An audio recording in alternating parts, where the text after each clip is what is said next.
Hello and welcome to Movie the Needle, a podcast where a pair of amateurs haphazardly dissect a film that one of us likes and one, well, not so much.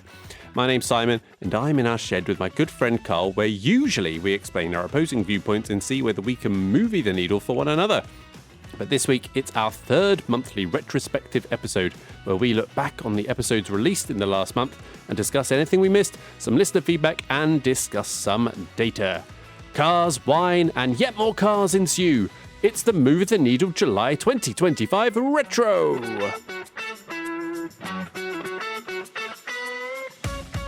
I've replied to one of those marketing things.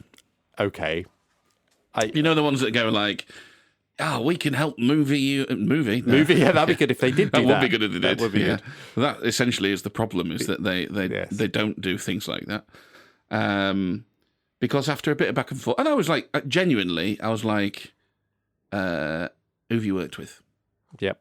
Give us some names. We'll get some references. Let's see. And I basically was trying to get, what do you do? Yeah. Right. And then it would be, well, can we do that? Or is that actually going to be effective? Do you need a following to begin with, to build on? All this sort of stuff. It never got that far. Because basically, after a load of back and forth, she's gone, I've never heard of you. She said that? Yeah. Right.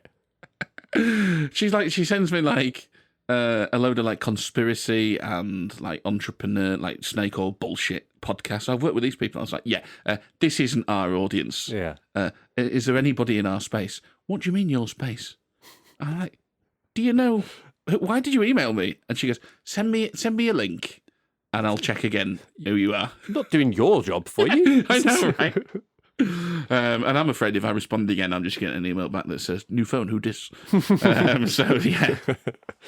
My starting point from this is that they're all full of shit, and that has not changed with that exchange. No. I mean, most of my life is spent avoiding marketing now. It's just either scrolling through or trying not to linger on anything so that they think that I've got a hook, they've hooked me in, and then they follow up with something. So just scroll past quickly. Yeah, very good. Okay, Carl, exciting because we are doing this again very close to when it's going to be actually out in the public. So it means we can be current to a degree. I mean, it does rely on people actually listening to this at the time it's released, but whatever. But it means we can talk about movie news. So, any movie news? No. Well, okay, I've got some for you. Oh, you've got some? Okay, right. Good. So, Avatar 3 trailer's coming out this week. Oh, great, yeah. I guess that's good. Yeah. The Odyssey teaser that was also released in cinemas. So I hear. Apparently, you can pre-book tickets for the teaser trailer. No, for the movie. Oh, right. A year in advance. That's silly. That's crazy. I don't know what I'm doing next week. Yeah, that's absolutely crazy. No chance.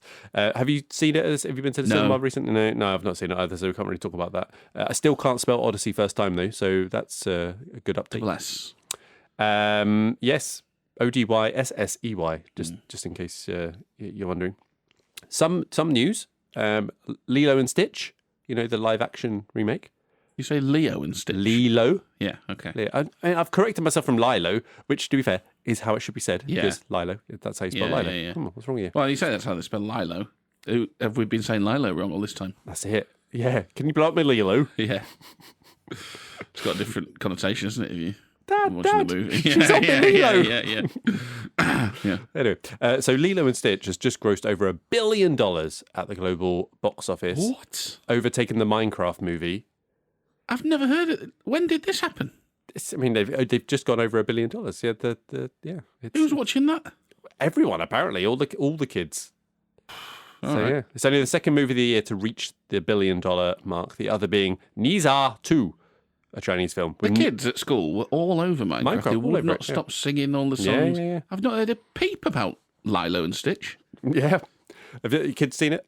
No. No? Do they like the animated version? Yes. Yeah, they do. They probably would quite like it. Should get them to the cinema. I had no idea this was happening. Yeah. Contribute to that $1 billion. Get it to 2. Come on. Overtake Nizar 2, the Chinese film. So the Nizar 2 I found interesting because 99% of its $1.9 billion take so far has been in China. So not really travelled with that one. Other box office news. Do you know what's leading at the box office at the moment? No.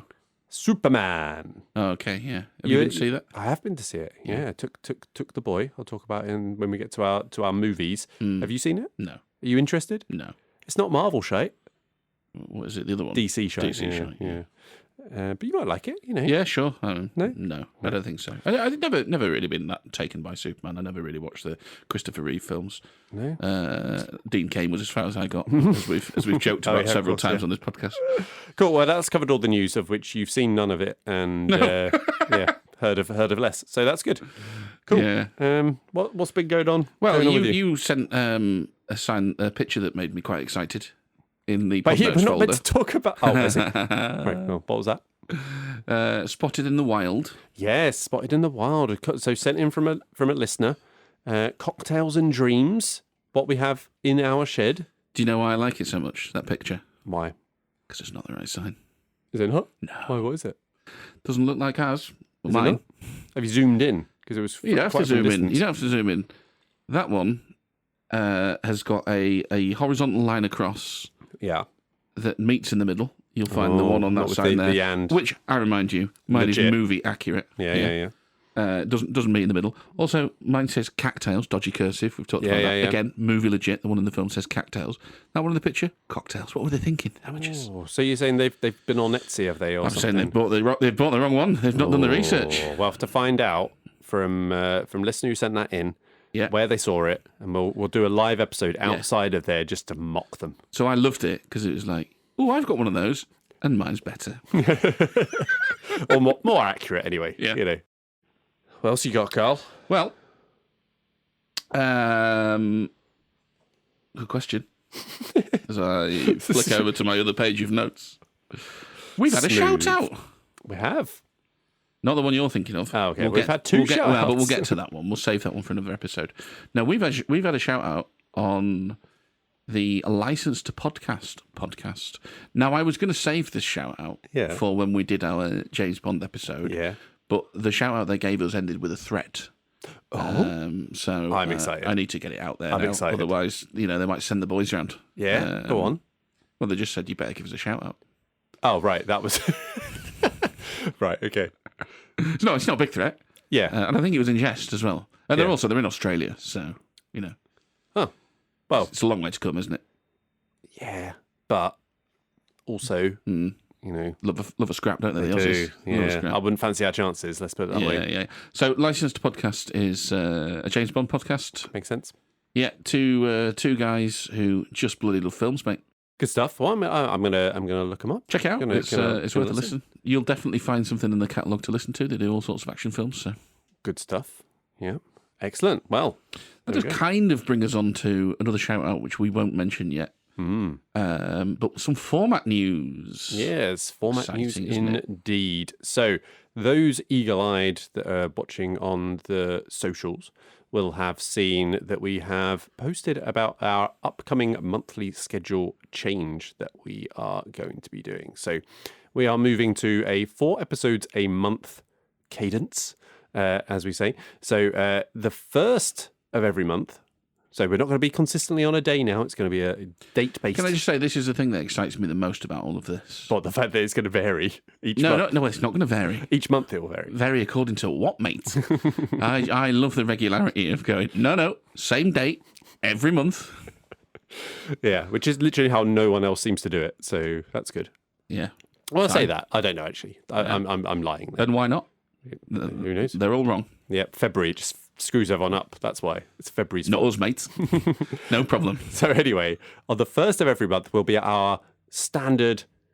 I'm trying to think of words which doesn't make it sound shit. Yeah. Standard, regular, normal. Yeah. Like what do we... Like I'm reminded of traditional? that, Bob Mortimer, Would I Lie to You, when you say standard. And he goes, no, these are only standard fireworks. Yeah, if you don't know what I mean, look it up. I don't. But I like Bob Mortimer, so... yeah, that would be traditional... Canon. Canon's good. Episode. So our Movie the Needle. So one of us likes it, one of us doesn't. Yeah. We'll do that on the first. That's going nowhere. That is in more ways than one. But no, on the 8th of every month, we will be doing a new format show, which we have not done before, of which the 8th of August will be our first one. And it's a little spin-off from our movie hybrid section that we've been doing in these retro episodes, and we've been touching on in the usual canon episodes as well. And this is titled... The usual canon. Shut up. Should have just the canon. Yeah, I don't care. The usual, normal, standard canon. And the format of this episode we have titled Mash Flicks and Chill. Yeah. And this is where we mash together 2 flicks or films, if you will, Or she, and make that hybrid. And we're going to talk in depth about the film that becomes from those 2 films mashed together. The mash, as you will. Yeah. We're going to mash 2 films together. They are mashed. They become the mash. Yeah. We're working on it. Yeah. It may go to steakhouse. And we'll talk a little bit about how each of those films fit into the mash. And basically a different type of format. Get us to talk about some different films that we might both like. We might both dislike as well. So a little bit different from that. We also might be both ambivalent, which is, very possible. True. Which will be really interesting to see how that comes across as an episode. Yeah. What about you? Yeah. What do you like? Oh, nothing really. It's all right. It's all right. Yeah, it's all right. Yeah, that'll be a great 2 hours. Yeah. So we're looking as well to try and get some guests on that format of episode as well. One to maybe come with their own suggestions, or we'll give them some options to pick and talk about that film with us. So broadening our horizons beyond our standard canon episode format. Standard canon, he's gone again. I've done it again. Then the 3rd week of every month, so the 15th, will be either a date night or we'll be talking about a movie from our classics collection, of which is ever growing. We're up to 37 movies in our classics collection now. I guess in theory, hopefully, we'll get to the cinema often enough for that to be date night. And the classics, it will delve into the bag when we haven't been able to get to cinema. But yeah, exactly. Or if it fits in nicely with something which is happening, which is relevant, we can Christmas, for instance. Christmas, for instance, exactly. So always good to have that as well. We do like our date night episodes.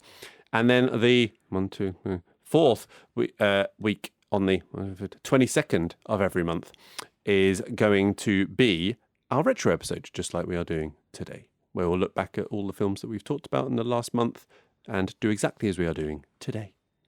So yeah, exciting changes ahead. And I'm quite looking forward to it because I like you. I like knowing exactly what's happening. Yeah. I know what we need to do. There's no faffing about. Sometimes when we've been trying to plan these retro ones as well, and you're like, oh, but this is a 5 week month. Yes. What's a 5 week month, for God's sake? Yeah. Not a problem we will have to worry ourselves with anymore. Yes. So look out for that. We'll be putting more out on the socials to explain and sort of tease what's coming up as well. You'll pick up the rest as we play. Exactly. Any other chit-chat, Carl? No? Well, what have you been watching in the month of July? A reasonable amount, although some of them we will not be mentioning here because there are upcoming episodes on them. Non-pod fodder only. So, kicking off with Ace Ventura: Pet Detective. I feel like you've talked about this. I've mentioned that I watched it potentially on an episode, probably that hasn't even dropped yet, don't know. Pet Detective takes on a whole other meaning, doesn't it? It does. It's a hamster. Largely a hamster. As I've told you before, what you do in your own time is your business. Yep, there's no kink shaming here. Yeah, great film. The Simpsons movie. Oh, really? Why? Why did you watch that? The eldest wanted to watch it. Oh. So And? Yeah, holds up. Yeah, because I remember it coming out at the time and going like, it's all right. I mean, it's tough, right? Because what are you going to do? Are you just going to try and make a really long Simpsons episode? Well, that's difficult to try keep to be funny all the way. Yeah. Are you going to take it into a film and those sort of traditional pacing and narrative arts? Well, then that's not a breezy sitcom anymore. So it's a tough ask, but they do pretty well. And there are some absolutely iconic lines that have hung around from that movie. Yeah. Such as? It's the worst day of my life. Worst day of your life so far. And there are a couple of others as well, which I noted down when I did my review. So, yeah. Is that the one with like a giant dome involved? That's right. Yeah. Right, yeah. Rings a bell. Cool. Are they watching The Simpsons normally? They yeah, are, aren't they? my They're eldest watching really the- likes The Simpsons. I need to get Thea into yeah. The Simpsons for Yeah, sure, just so I can rewatch the classics. Yeah, she really likes it. Sniper, film with Tom Berenger and Billy Zane in it, sort of 80s action film. Okay. Filmed on location in Panama. It's not bad. Somehow spawned 10 sequels. Amazing. 10? Yep. Not. Are they just mentioned Sniper 2, 3, 4, 5, 6, 7, 8, 9, 10? I think. 11? No, I'm not sure. Pretty much until maybe I don't know. Maybe they get to the 8th and go, God, we need to come up with another name for this. Sniped. Yeah, not sure. Jurassic World Rebirth, which we won't talk about, was a cinema visit. F1, we've cinema visit. Done that one. The Good German. Rewatched The Good German. The Phoenician Scheme, the latest Wes Anderson one. Cool. Yeah. Miller's Crossing. Some Coen Brothers for you. Yes. I remember quite liking Miller's Crossing.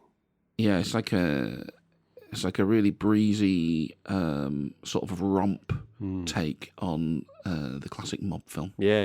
I remember quite enjoying it. And in sort of contrast to my otherwise tortured views on the Coen Brothers in my middle age, I still quite like this one. So that was nice. Oh, that must have given you a warm, fuzzy feeling. It did. Means you're not dead inside. Yeah, That's good. yeah.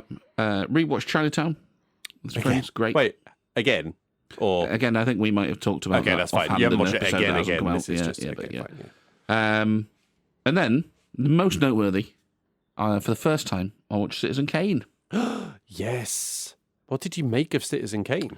I can tell you, I totally understand why it's hyped. Yeah. Absolutely incredible feat of filmmaking. When you consider it's like, what is it, 1940 something or 1930 something even? Yeah. Like amazing. Like it looks like a black and white film that's been made today to look like an old film, if that makes sense. Just into, I mean, even down to like how high definition it is, crazy. But yeah, so many sort of interesting techniques that are still so massively influential on cinema today. Non-linear storytelling, which I think was a bit of a first at the time as well. I found it Genuinely remarkably impressive. accessible as well. Like, I was expecting it to be very dense and challenging, and I don't think it actually was when I was watching it, because it's obviously lauded. Citizen Kane, it's one of those where people go, oh no, I haven't actually watched it. It's just like, you know. I think they do a really good job of tapping into some of the sort of wider issues that there's very much present today. So it feels very relevant still. I remember it being a real pleasant surprise at how much I enjoyed it, as well as going like, oh, this is good. And this is where we differ, because I didn't really enjoy it. Did you not enjoy it? Oh. No, I thought it was a bit cold.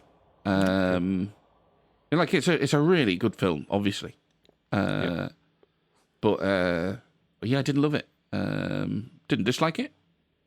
Yeah, but, and this was definitely one of those watching from the IMDb top 100 list that it was just like, it's on the list and you're like, oh, I have to watch it. Yeah, but it's worth the hype from a technical. You can see why loads of people love this film. I just didn't love it. It did not hit me in the same way as like 12 Angry Men did. Oh no! I watched that and I go, oh my god, this is amazing. Love it. Alone. You know. Well, no, I think Citizen Kane for a lot of people is the film. That was the one that I watched. And I was just not expecting anything. It just absolutely blew me away. So I didn't sort of love it from that point of view, but it was easy to appreciate why so many people love it. Very good. So yeah, very interesting. Anyway, You got any more? no. Okay, good. So I've got a few to talk about. So Gone Baby Gone. Rate that 4 stars. Some complex moral questions, strong performance. It's got Morgan Freeman, Casey Affleck, Ed Harris. Oh, what's not? Hell of a cast, not to yeah. like. Yeah, another Batfleck directed thing. 28 years later, went to cinema to see that the other day. A lot to like. I did enjoy it generally. Doesn't quite elevate like the levels of tension and engagement to that sort of next level that would really get it. I gave it like three stars. I was also not aware that it was the first in a planned trilogy. Yeah, I was going to say, was it you that told me this was a trilogy? Yeah. So the ending caught me a little bit off guard because of that. Are we sure this just hasn't got lost in translations? It's a trilogy. Yeah, I know. No. Yeah. There is It's another one coming out in January, February next year, I think. So yeah, they've already in production. But yeah, exactly. I thought that as well. I heard someone on the cinema stuff was talking. It's like, oh yeah, it's part of a trilogy. It's like, yeah, I know. Yeah. Oh, a new trilogy, right? It's the first part of a new trilogy. Okay. Thor: Ragnarok that I watched with the boy, Marvel Shite, as you would say. It's one of my favourite ones of the Marvel thing. That's not one of the Taika Waititi ones. It's Taika Waititi, but it's Taika Waititi. Really, his style is blending very nicely with the content of this. It's got Matt Damon doing a funny cameo. It's got listen, I'm going to stop you there. It was hard enough to believe that the Taika Waititi line, but now you've taken the piss, mate. It's got Chris Hemsworth, full comedy mode. It's got Jeff Goldblum. Who doesn't like Jeff Goldblum? Yeah. It's so much fun. Thea really enjoyed it as well. That would be a good one. Actually, no, it wouldn't be a good one. There's too many cross references to other things for us to do. You wouldn't. No, let's not do that. And then finally, Superman. So I mentioned it before. It's topping the box office. I wanted to see it to see what all the hype was about, because I've seen some very good things, some very ungood things, quite mixed reviews, but generally very positive. Took the boy to cinema to see that. It is a lot of fun, and that isn't something you've been able to say about DC films recently. Have you seen the opening? Is it the opening bit for that where he's flying like over snowy mountains or something? The very opening bit is literally the trailer where he crash lands. Yeah. Okay. Have you seen how they filmed that? No. So they. Oh, I saw a comment on Twitter that you'd written. Yeah, it's strange. Throwing ice at the camera or something. Yeah. So the way they filmed it is quite good. So they filmed the scenery, and then they put that on a massive screen that sort of wraps around the actor, who's then on this sort of contraption where he's strapped in and they can spin him over in midair and everything. Yeah. And then they are obviously rotating the camera around them and all the rest of it. So it's sort of a bit of a practical twist. Obviously, they're embellishing it with CGI and stuff. Yeah. One of the embellishments that they put on the CGI is they've put on like moisture or ice particles hitting the camera lens. Right. So it's following him. But it's like, what? Hang on a minute. So there's a camera behind him, is there? Like, it's trying to make you feel this is what I'm thinking. It's like the minute I looked at that and go, hang on, what? Who's behind him? why is that? We're not in a car. Like, it's not a windscreen that's hit. Yeah. Strange. I don't know. Yeah. I imagine that'll be for the 4D experience where you get stuff on your glasses. On you. Yeah. So we are stood behind him, right? Yeah maybe. But anyway, I say it's a much lighter touch than recent DC stuff. Directed by James Gunn, who's taken ownership of the whole DC universe thing. He built his reputation on the Guardians of the Galaxy films, which I know you wouldn't have seen. No. But are very much in that sort of lighter, humorous kind of thing. Well, I don't know about this. You will know. All I see on the TikToks and the Twitters is he is getting a fucking hammering, James Gunn. He's getting an absolute hammering. Is this fair? What's going on? But is he not the guy for the job? I think someone described it as Marmite kind of thing. And I think that is pretty fair, because there will be people that will go, like me, I think I'm on the positive camp where it's quite refreshing. It's a refreshing take. It's not just redoing everything that's been gone before. It's not trying to be Christopher Reeve era stuff. It's not trying to be the Man of Steel, Henry Cavill side of things. It is trying to plough a new, different path. That is also means they're not telling the same origin story again and again as well. And that it was a little bit like, took a while to settle into it, because it goes straight into this version of Superman you're not familiar with, in this world you're not familiar with, that is already set up, it's already in progress. So it's a little bit unsettling. And I imagine that the tone would upset some people who are, particularly if they're big like Man of Steel, Zack Snyder fans. This would not sit well with that crowd, I don't think. Okay. So yeah, I imagine it's fairly divisive. But no, I enjoyed it. I mean, it's got Superdog, Crypto in there as well, which is just played for laughs, and it's brilliant. Is this just a dog flying around? Is it? Yeah, but he's a very naughty dog. Oh, okay, right. It's like, it's good. It's Milo from The Mask sort of thing. Yeah, kind of. Yeah, that kind of thing, but with superpowers. So you know. But yeah, good fun. If you're a fan of Marvel, go see it, because it's a bit more of a Marvel-y take, I guess, on Superman. Oh yeah, those sets of geeks won't like mixing, will they not? Well, that's it. You'll get release the Snyder Cut gang that will just be shouting that over and over again for whatever reason. But yeah, I mean, I think it's going to be successful anyway. So that's good in a way that will actually allow him to do some more stuff that could be interesting. All right. There you go. Carl. Yes. You thirsty? Always. I'm a little bit thirsty. So please do unveil the podcast ale.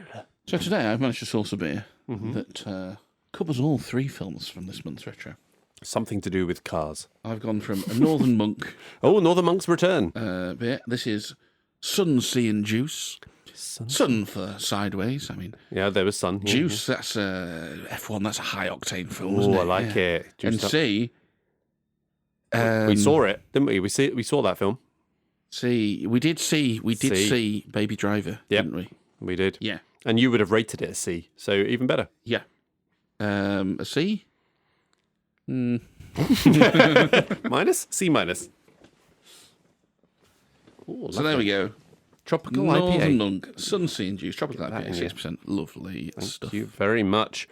So whilst we crack those, Carl, do you want to move on to some general apologies and corrections that have been highlighted to us over the last few weeks? Yeah, so I have one, which I put down in the pod notes, or a note somewhere, with a load of confidence, but now thinking about it, I'm not sure if this is a fair criticism of yourself.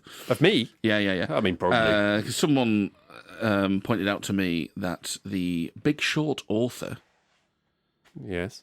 is the same as the Moneyball author. Yeah? Yeah. And I thought, where the bloody hell was that in Simon's Facts? He loves calling out this sort of stuff at the Yeah, start you of the think I production. would have called that out. But, I mean, I think but it's then fair. again, maybe you did. I'm losing confidence No, I in definitely it now, didn't. so- That's not something I Yeah, was. okay, so there you go. Kind of makes sense. I Yeah, thought so. There's a bit of like... There's shared DNA there, isn't There there? is, the sort of approach to it all. And yeah, I couldn't quite... I'd have to think about exactly No, how I would you haven't articulate read, that. you But it haven't feels read right. Moneyball, have you? I haven't read either of them, no. No, that might be. I might just see if I can get them for a holiday read. I think it might be quite. Oh, that's a good one, yeah. Yeah, Moneyball. I have got a holiday coming up. Yeah, just one, is it? Just one holiday. Rinse and coming up, repeat is it? that statement. So yeah, maybe I'll... Maybe Moneyball's the one, actually. Yeah. Yeah. Good shout.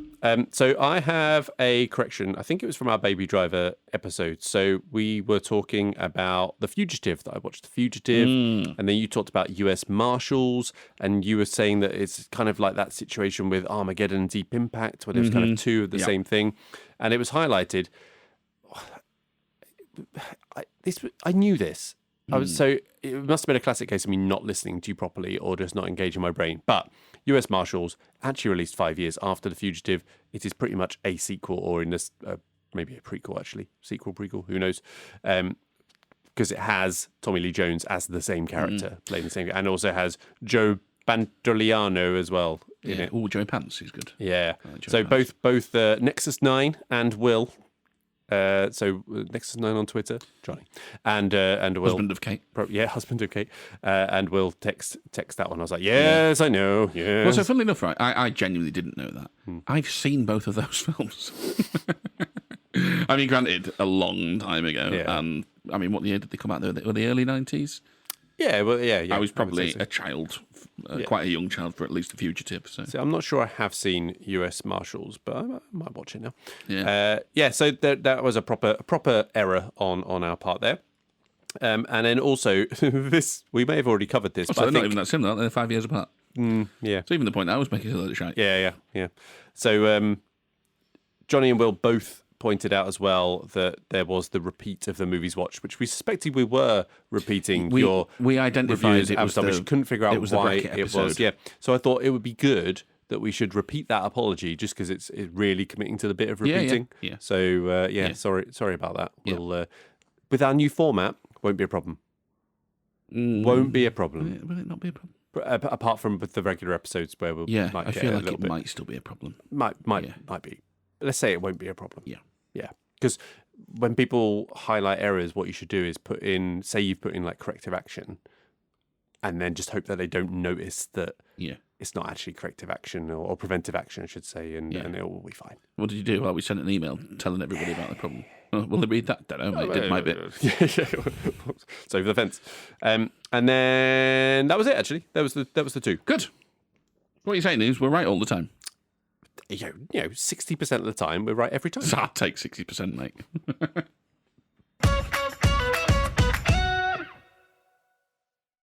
Okay, then we go on to Baby Driver.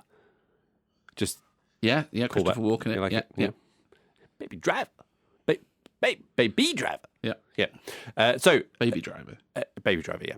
So initial position on this. So I came in really liking this, Carl. You came in with a... I was a don't like. I don't like. I was a don't like. Yep. Now, where do we end, though? Well, I was unchanged. I, however, did move down to a like. Now, I think this is a rare thing where we've actually argued... That is definitely a rarer move, isn't it? The downward move. I've done it on 2 that I can think of: Blood Diamond and Da Vinci Code. Yeah, I don't know. I'm struggling to think.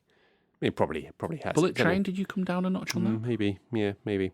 But anyway, you weren't so happy with the gimme because you thought I was coming in a little bit. Yeah. Well, I mean, it's 1-0 though. We'll take it. Yeah. So some listener feedback. You ready to hear some? Yep. So Kira was sending lots of voice notes with this, but I've just kind of transcribed the key points to it because no one needs that much Northern Irish on a podcast. My suspicion was that she loves the little deaf boy. She thought it was quite good. I'll come to that. So Kira has been in touch to say that she's been listening to us whilst decorating her house, and she had what she thought set her phone whilst listening to the podcast, her decorating in a time-lapse video. So you'd sort of, you'd see all that. What she actually did was set it as a slow motion, so all she could hear was in the background was a slurring. Wow, they've had a lot of beers this week. I was like, how different was that, really? Yeah. But yeah, so that was funny. Her initial comment was 43 minutes in, just started talking about the film 5 minutes ago. I was like, yeah. Sorry about that. Yeah, it happens. Sometimes we've got a lot of chit chat. What can we say? We got to chat that chit. On certain pod players, you can skip ahead to the chapters. Now, do we set the chapters up appropriately? No. Should I do this? Yes, I should. And will I? Maybe. She said that the favourite thing that Carl has ever said was, "Are you on glue?" He's an insufferable twat. He is an insufferable twat. With the charisma of a fucking fence post. Said she was in hysterics, just playing that on repeat. But she really likes it and doesn't think that Elgort was that bad. So, kind of team side for that one. And she also said, "Do you not want to roll your eyes and throttle Carl with his relentless badgering about how terrible it is?" Yes. Yes, I do. She feels like I gave up in the end. Which, it's fair enough. Maybe. It's happened before, let's face it. Yeah. Do you have any listener feedback to share, or do you want to move on to your lingering thoughts? Might have been Johnny again, maybe it was Jamie. You were searching for the song name? For the sort of set-piecey, driving-y bit. Oh, yeah, most of the film, thanks, Carl. That one. I think it's like the main song. You were like, it's a really sort of distinct song, but I just don't know what it's called. Okay. Maybe this is Twitter. I'll sort of look that up in a minute, and we can circle back. Oh, great! Yeah, didn't she include that in your notes? Well, I thought because it was directed at something you were searching for, you'd have taken note of that. If I'm honest, but that's Twitter. It's your sphere. Yeah, it might have been Instagram actually. Now I think about it. We'll just dismiss that offhand. I would have seen that one. Okay, right, good. We'll come back to that. But no, I've nothing else from listeners. But I've had a couple of thoughts. Oh, share me your thoughts. Now, obviously, I did sort of struggle with the main character on account of him being an insufferable twat. Yeah. And then also, sort of secondary to that, the balance between action and story was a bit off for me. It's like, taking itself a bit too seriously, trying to do too much, too long as a result, sucking all the fun out. But I probably did undersell the stunt driving a little bit in the episode. Yes. And then there were a couple of lines, I'll give you the driving. But then, another 40 minutes of going, it stinks, it stinks, it stinks. Yes. Yeah, I mean, I think the driving in it was properly done as well. Like, Which is really why I was a bit like, probably should have paid that a bit more credit, really, because, how we love practical stuff. And Yeah. Yeah, I think I said at the time that they did it basically twice. Did it with a stunt driver, and then they did it with them in the car to get all the shots and stuff. It's all very cool, and doing it all to the sync of the music as well, all the movements and stuff they were doing. So, which again we did call out again. It's a very cool sort of aspect to it. The whole synced up to the music, very very nice. The other thing I had was I'd said to you about how ungainly he was. Yeah. And you were like so adamant that he was this graceful on account of being a ballet dancer. Yeah. So I thought, I'm going to have to watch this scene back. Like, did I just call this one? I've watched the scene back. Yeah. You haven't changed your mind. Here are my findings. Incidentally, whilst I was sort of reading up a bit more stuff and watching this back and looking into his background a lot of vitriol online for old Ansel. Oh, he's done some bad stuff though, hasn't he? I think it's a touch of the Me Too's, I think. Yeah. So there's a lot of stuff around his sort of general aloof, conceited conduct in interviews doesn't go over very well. A lot of people blaming him entirely for that West Side Story being a flop. Yeah. Well, I was reading at the time that I forget her name, but the female lead in that, who was Snow White, in the new Snow White film as well. Can't remember her name. Oh, the one who was just been getting panned. Yeah, but she was basically really uncomfortable. She was like 17, I think, at the time for West Side Story, and basically all of her interviews for the press were basically, so what do you think of Ansel Elgort? Being inappropriate to people. She's like, let's not, shall we? Shall we? Yeah. And the fact that she was obviously very young at the time as well. It's like I don't think she felt particularly protected. Either from that side of things. So genuinely disliked the person, it seems. So regardless of what I might think of his acting ability, he might not go very far anyway. Well, he's not been in a right lot since. Either, to be fair. So. Something I did find out quite funny on the West Side Story thing. I found a few people as well taking specific umbrage with his dancing and sort of putting up these clips and showing how like upstaged by his co-stars he was in terms of how wooden and rigid he is. Which now look, I get it. I know there'll be a load more people out there that think he's a really good dancer, but in true movie the needle spirit, I'm going to ignore all that. Oh sure, and I'm going to just wallow in my happiness at finding these little anecdotes and think, haha, I was right, he is ungainly. Anyway, back to the scene. Rachel Ziegler, by the way, was who I was thinking of. And by the way, Snow White still 2.1 out of 10 on IMDb. Yes, mental. So the scene. I'm not sure how tall he is. Is he quite tall? He looks tall, doesn't he? Yeah, because he's got quite a strange gait, right? So he definitely he's quite gangly. He definitely has a waddle. Right? Okay, when you watch it back, watch it back. He definitely has a waddle. And he has got, because like you say, he's quite gangly, he's got like a really long stride. So even though he's like running flat out and he's maybe moving quite quickly, his limbs are moving really slowly. Because it's big strides, yeah. And do you know what? I was reminded of two things. The first one that popped into my head is The Simpsons' Tall Man in Car. Yes. Do you find something comical about my appearance while I'm driving my automobile? I was like, yeah, that's how he runs. But ultimately, I realised he runs like an Olympic speed walker. yeah, they're doing the thing. Exactly what you're doing now. So I stand by my ungainly comment because I do indeed find something comical about his appearance. But I'll give you this though: he glides upstairs. Cool. In that scene, he does glide upstairs. Yeah. Running on no, he's terrible, mate. Ungainly. Anyway, there we go. I was quite enjoyed looking all that up and amusing myself, and there we go. Well, good. I'm glad it inspired you to rewatch at least part of it again. Anyway, that's good. Well, it was a decent scene. All of that. It tacks on to. Does it tack on to one of the action scenes from the shootout scenes, or is it leading up to one? It goes where he's running away stuff. Yeah, it's after the last. It's a decent section in the movie, that anyway, because it's sort of picked up after a lull, if I remember correctly. Yeah, I mean, from doing the little catch-up research as part of this for the data and picking best scenes and quotes and things and going through that, like what really stood out, and we kind of talked about it in there, is that this had potential to be actually really, really, really quite good. Yeah. Right up there if they had knocked off a bit of time and really punched up the dialogue to a point where it actually worked. Yeah, because when you're trying to find quotes and stuff, they're awful. It's not good. No. And that could be a real way that it could have been improved. It'd be like fantastic action, really interesting, like to the music, punchy dialogue with great memorable lines and things like that, and it comes in at 90 minutes, you make that. That's going to be... Totally. I mean, look, I completely agree with that. I do stand by. I think you need a much better baby as well, but there was potential there. It's very unrealised for me. So move on to the data bit then. Yeah, what did you end up rating it then? Do you know, I will admit this feels harsh, but when I sit down, I think gash script, terrible lead, bad plot. Really leaning into gash, by the way. Too long.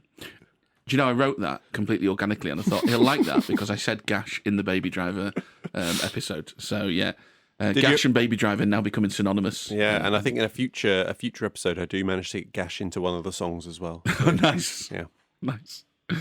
So this, on the face of it, does seem harsh, but like there are just too many problems for the stunts alone to fix. And I didn't enjoy watching it at all. It's a 1.5. Ooh, it is low. It is low. So I originally came in when I had an IMDb rating here, 4.5. So a 9 out of that's just 10 when I watched that's it. like mentally ill. That is solvent abuse right there. That's what that is.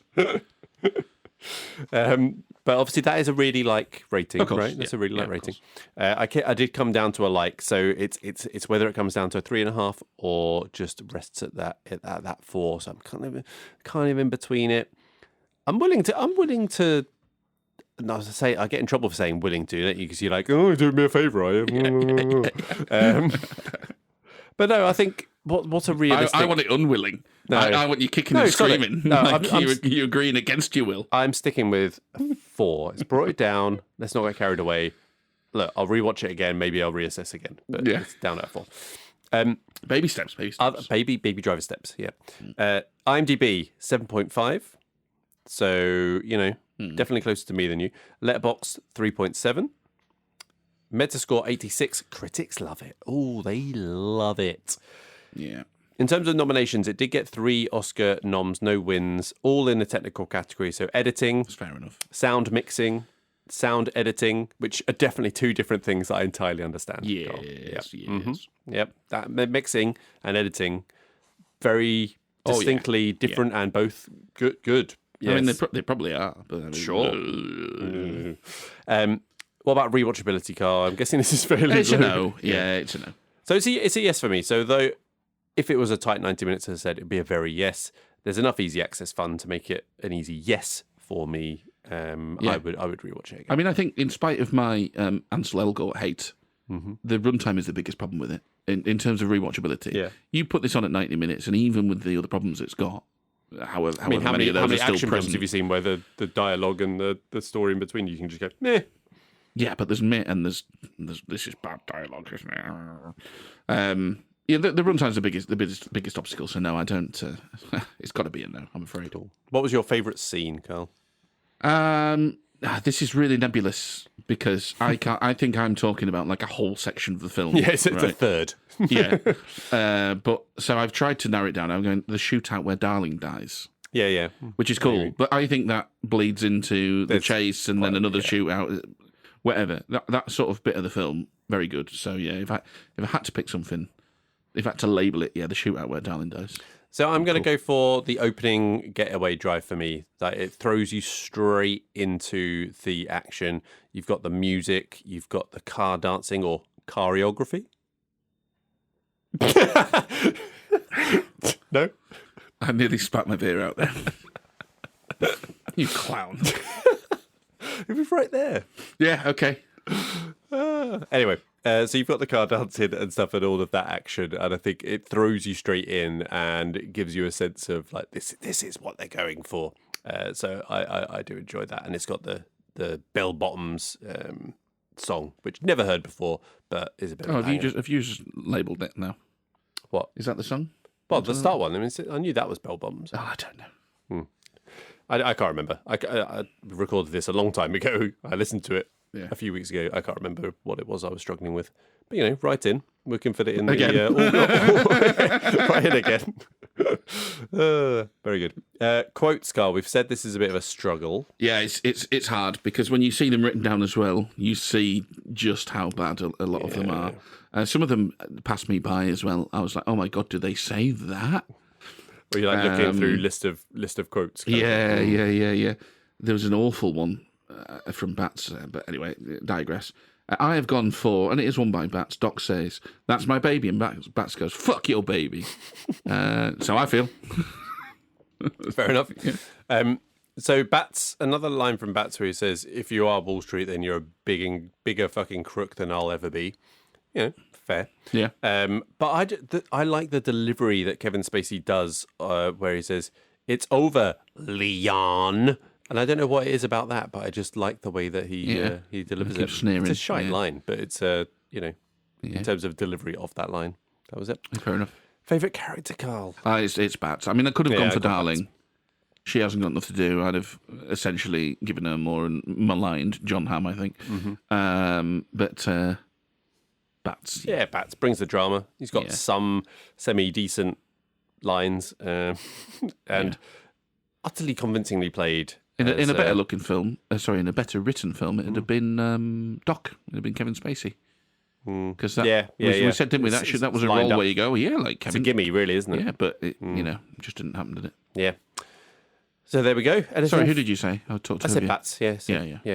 I agreed. Yeah, he very, very convincingly played by Jamie Foxx as well, as someone who's clearly got something missing upstairs a little bit. That's a bit of a screw loose. So enjoyed Bats.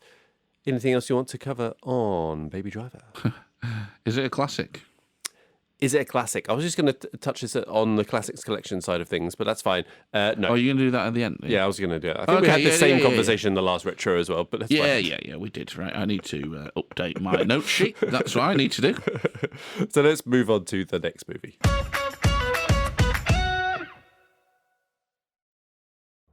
All right, the next film that we covered this month was F1 or F1, which is either written F1 : the movie or just F1, depending on where you look.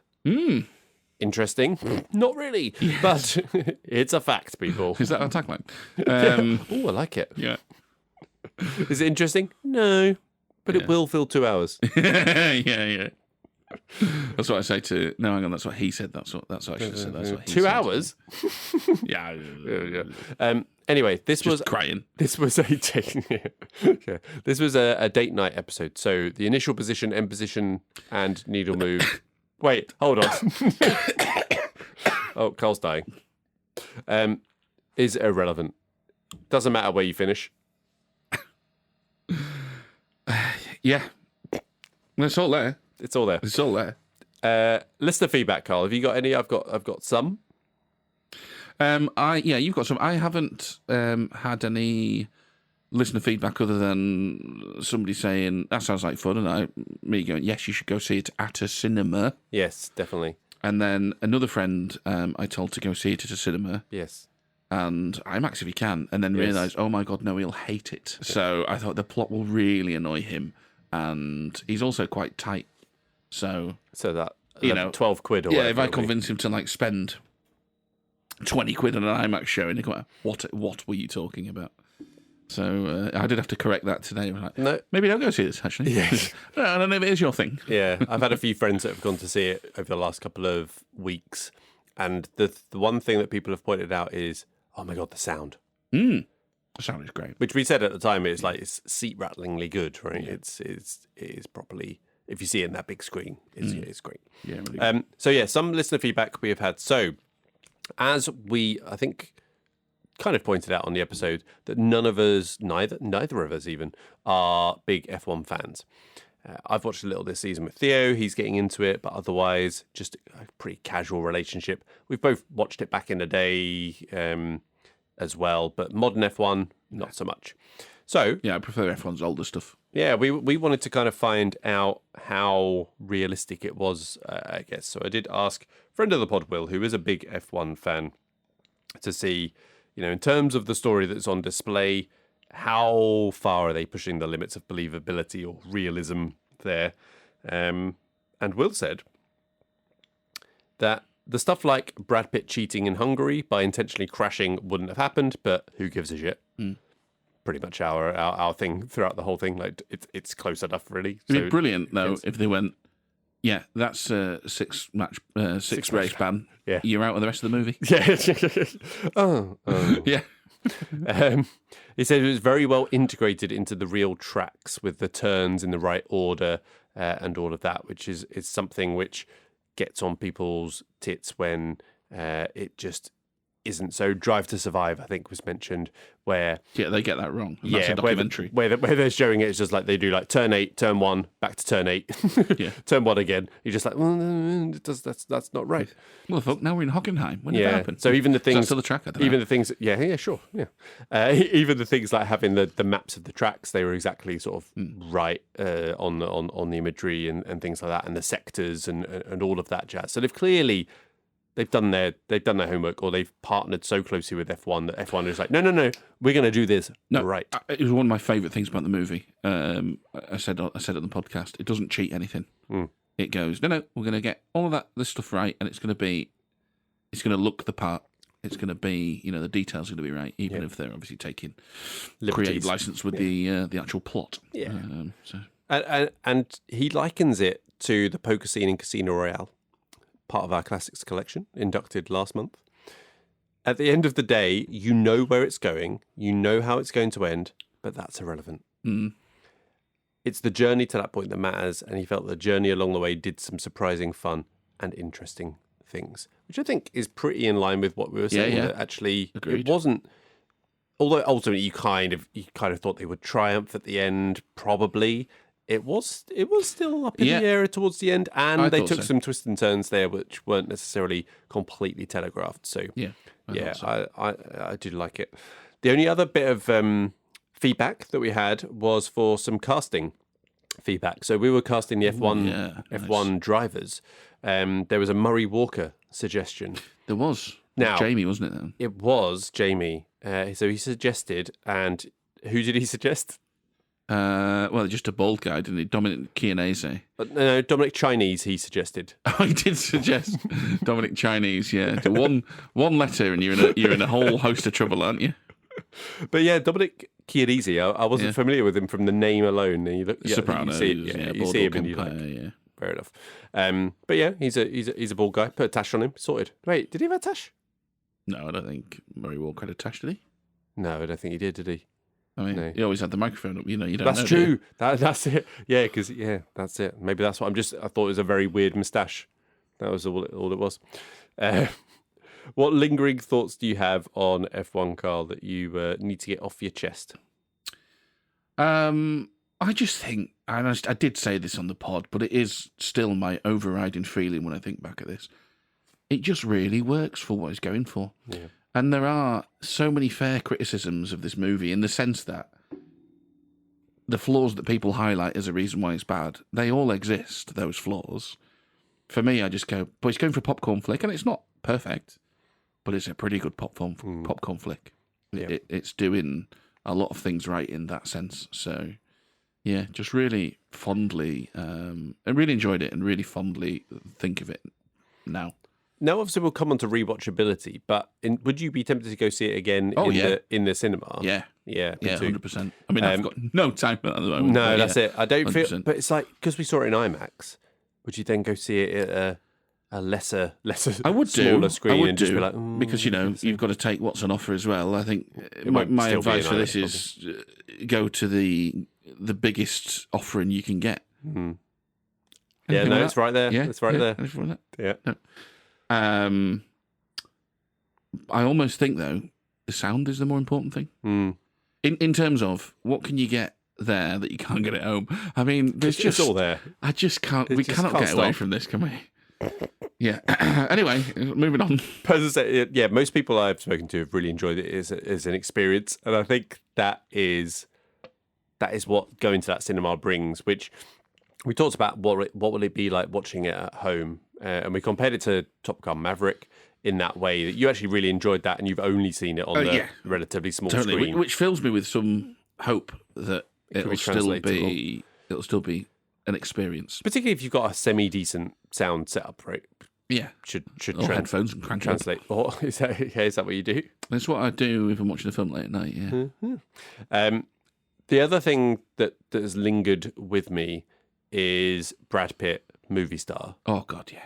And this is more than a lot of what he's done recently that springs to mind is just a proper using Brad Pitt as a movie star. Yeah, I don't even think he's doing loads in this. I mean, he just brings Yeah. that level of charisma. He does. And the script and the plot don't call for him to do a lot, to be fair. And I don't think he is doing, loads of sort of top tier acting or anything like that, even by Brad Pitt standards. But he just looks so damn cool. He looks so good. So we said that the joke is that he swans in the film. Yes. But he does swan in like he fucking owns the joint. It's great. And you can't buy that. Yeah. If you get the casting wrong for this film, it's an absolute turkey. And as things stand at the moment, it's the most successful original film this year. It's still going great guns as well. Yeah, so it's going to make money. Still top 5 in the box office. Really saying something given the budget for it. Yeah. And fair play. And that ain't coming from F1 fans. No. It's coming from movie fans. Yeah. That is, Brad Pitt's in this, let's go see it. Mm-hmm. Yeah. I think there will be a little bit of word of mouth as well that it's not a complete bomb, right? And it'll be, people saying things like, oh, yeah, if you like Top Gun Maverick, go see this kind of thing. Now, I've read some things since I went to see it about people saying like, oh, it's just a Hallmark movie with cars and things like that. Okay. It's unrealistic that a 61-year-old is driving the F1. I don't think he's playing 61. No, they actually never say how old he is. No. Which I thought was quite a good decision. I imagine he's playing late 40s. Yeah. That kind of... Which, by the way, he completely passes for. 100%. People complaining that, Fernando Alonso is the oldest current F1 driver, 43. He hasn't won a race since he was 31 or whatever. Yeah. It's just like, not the point. Well, they didn't have their upgrade pack, did he? That's it, yeah. The combat package. Yeah, you give Fernando Alonso that upgrade pack. Whoa. Combat. That's it. That's all he was missing. Carl, what did you rate it? Now, I might have got a bit carried away here. Well, if you did, I did. I refer you to my previous comments about how this is a popcorn flick. It's trying to be a popcorn flick, and it is being a popcorn flick. But I did rate it 4 stars. Well, me too. But this comes down. Well, again. that makes me think I definitely got a bit carried away. But this is the thing, though.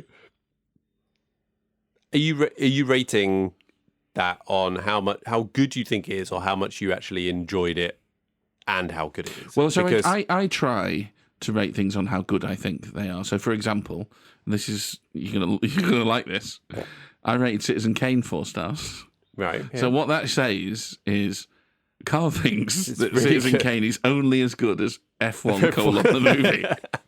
That's what that says, right? Right. Yeah. Now, what you have to bear in mind there. So you're going to bring this rating down on reflection later. Well, no. What you have to bear in mind there is I am trying to go. Yes, but they're trying to be different things, right? You can't in its sphere. You can't go, because this is a popcorn film and not a historical biopic, epic, and it's doing all these things, right? You can't go, so it's never going to get above a 3. That's not fair. Like, what does that? You've got to apply context to these things.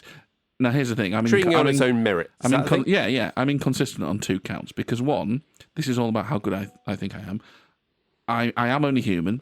So I do struggle to separate completely how much I like something and how good I think it is. So whilst there are examples of me rating a film higher than I actually like it, and vice versa, they are still tied to a degree. Yeah. And the other thing is, talking about that doing it on its own merits, I am inconsistent in that because sometimes I do go, no, I can't put it that high because it's only this sort of film. There's no rhyme or reason. At the end of the day, ratings... I don't fucking mean anything. I want, yeah. But it's like when you look back at the ratings, right? What I like to use it for is to go, right, what film... In your sphere, in your list, am I happy with the order I've got these in? Yeah, exactly. Like, is this a film that I really like? Yeah.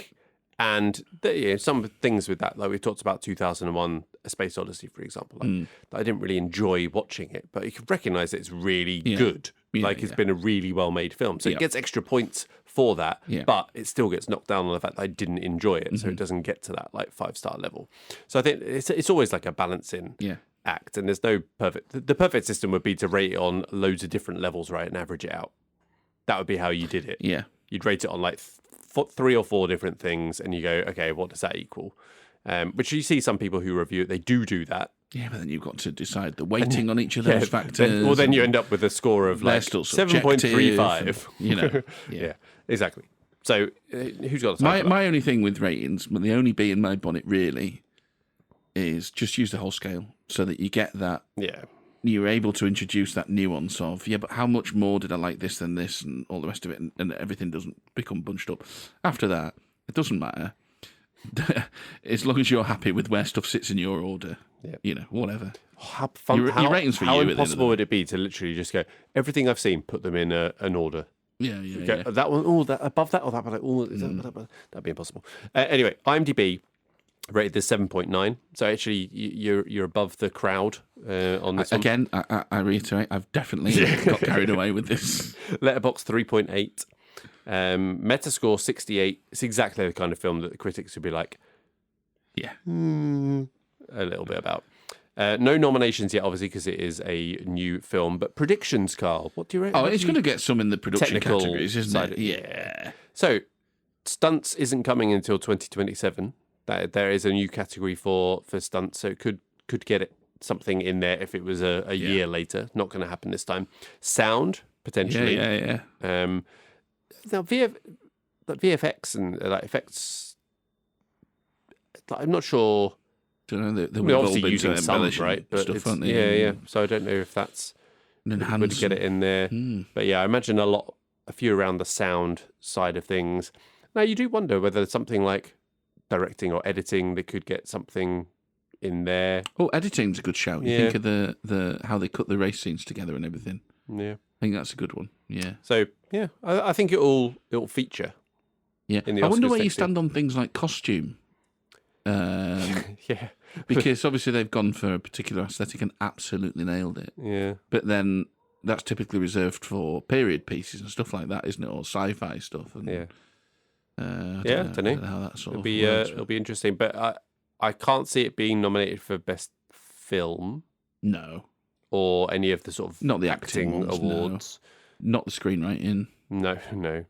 So yeah, I think it's largely going to be the technical things. Although 10 films could get a token successful blockbuster nod in one of the 10 best films. You never know. Rewatchability, Carl. What are you going to put this one down as? Yeah, so yes, I mean, I enjoyed it more than that, but it is quite long. And That's a good point, yeah.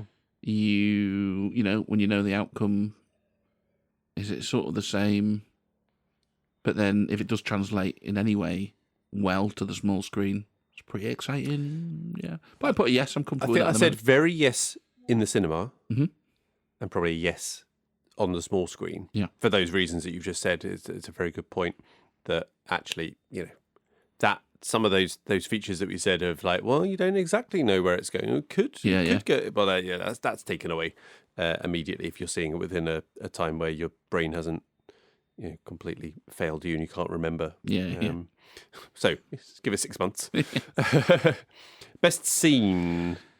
Yes. Now, I like the opening scene. I love the opening scene. 24-hour race scene for two reasons. Yeah, 24-hour racing. Because it keeps its powder dry in terms of not going straight into the F1. Yeah. But you still get a really good taste of what this movie's all about. We were sat there in the IMAX and just that huge sound pulsating through you. Yeah, great opener. Really like the opening scene. Yeah, that's what I put as well.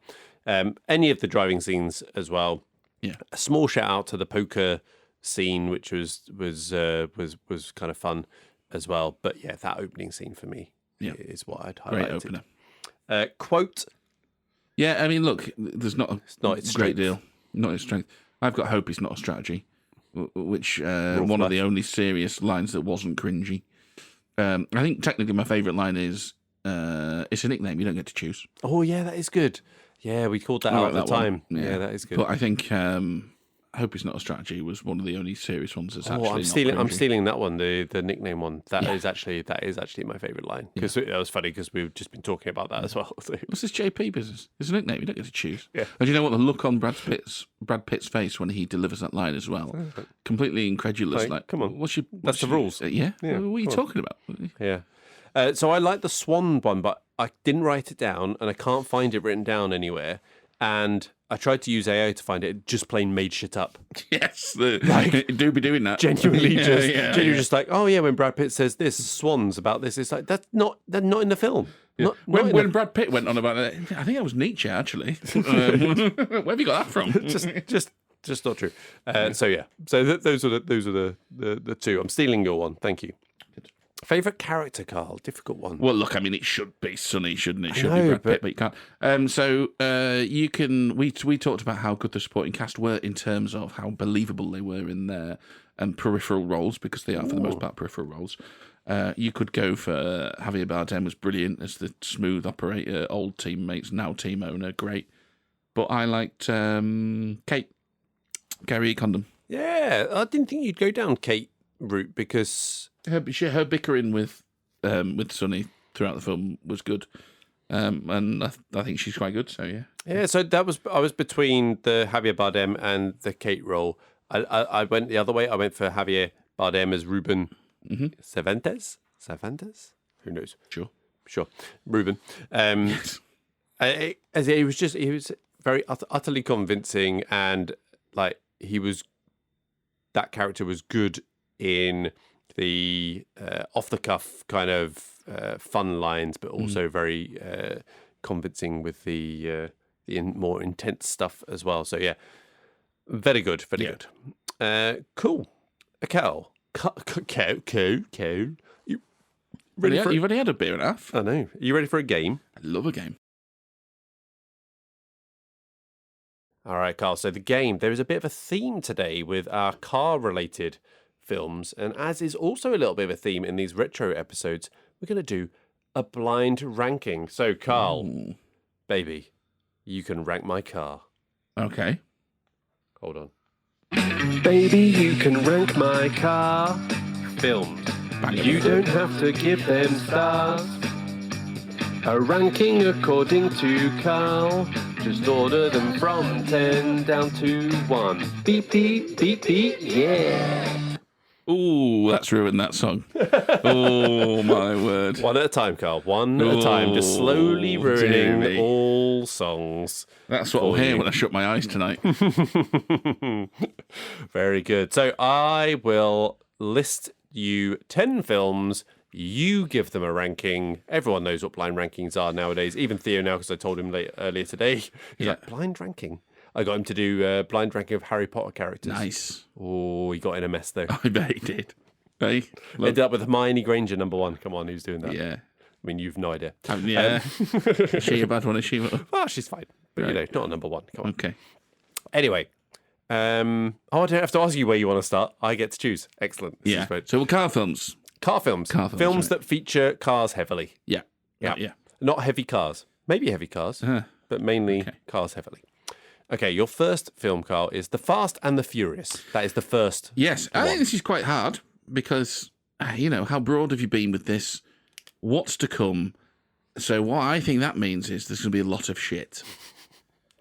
So Maybe. The Fast and the Furious, I might have to put higher than I otherwise would have done. Mm-hmm. So let's go 5. By the way, I've done a little side game here where I've predicted where you'll put these as well, so we can do a little comparison. Okay, the next one is Rush. Okay, Rush. Familiar with Rush? Yeah, F1 film. Yeah, Daniel Bruhl. What's Chris his Hemsworth. name? Hemsworth. Yeah.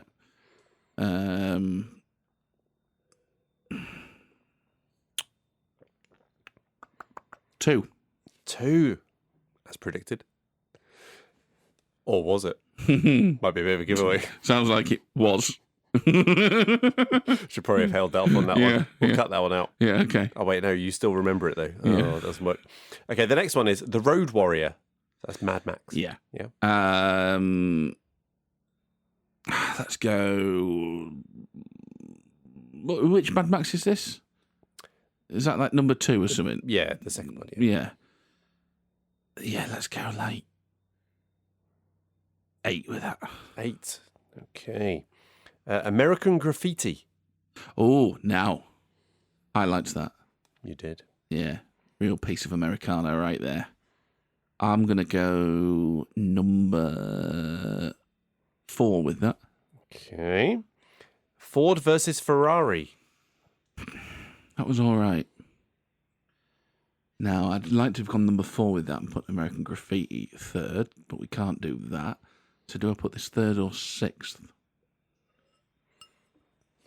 What else could be out there? I think only one that I really care about, though. No, hang on, I've just thought of something else. So let's go 6.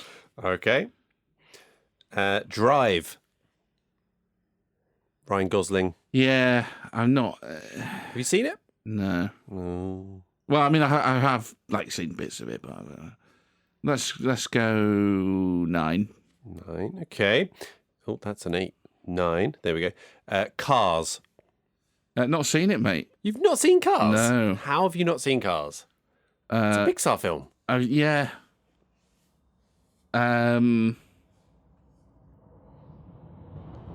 Okay, so it's not.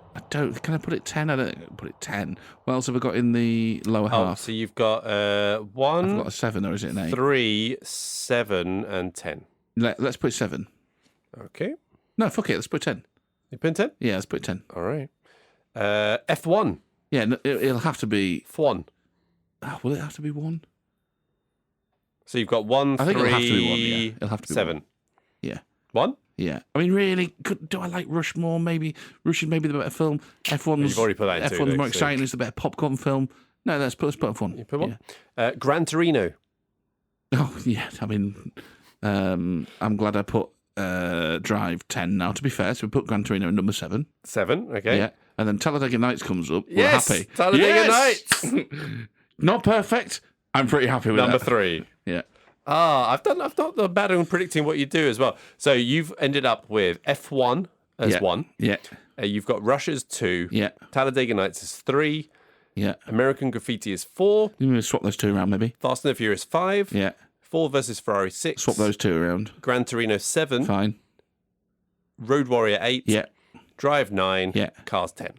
Yeah. I mean, that's only because I haven't seen Cars. Yeah, I mean, to be fair, I would rate it fairly lowly anyway. Not a big fan of it. Delighted with that. So it was not bad. I got Rush. I predicted you would put 2. I got Road Warrior. I said 9. You did 8. American Graffiti. I said 3. You did 4. Ford versus Ferrari was 6. I predicted that right. Drive 8. Have you got any in the complete 9. wrong place? No, Cars was the main one where I said that you'd put 7. I assumed you would have seen it. So basically, Gran Torino. I thought you'd put last. Yeah, fair enough. Actually, if you remember, I actually moved up Tom Bivens on that one. You did. Yeah. But I thought based on this list, it would have been the last on your list. No, I'm fine with that. Yeah, that's as good as you can expect from Happy blind with that? rankings, I think. Yep. Good. Oh, I'm really fucking good at blind rankings.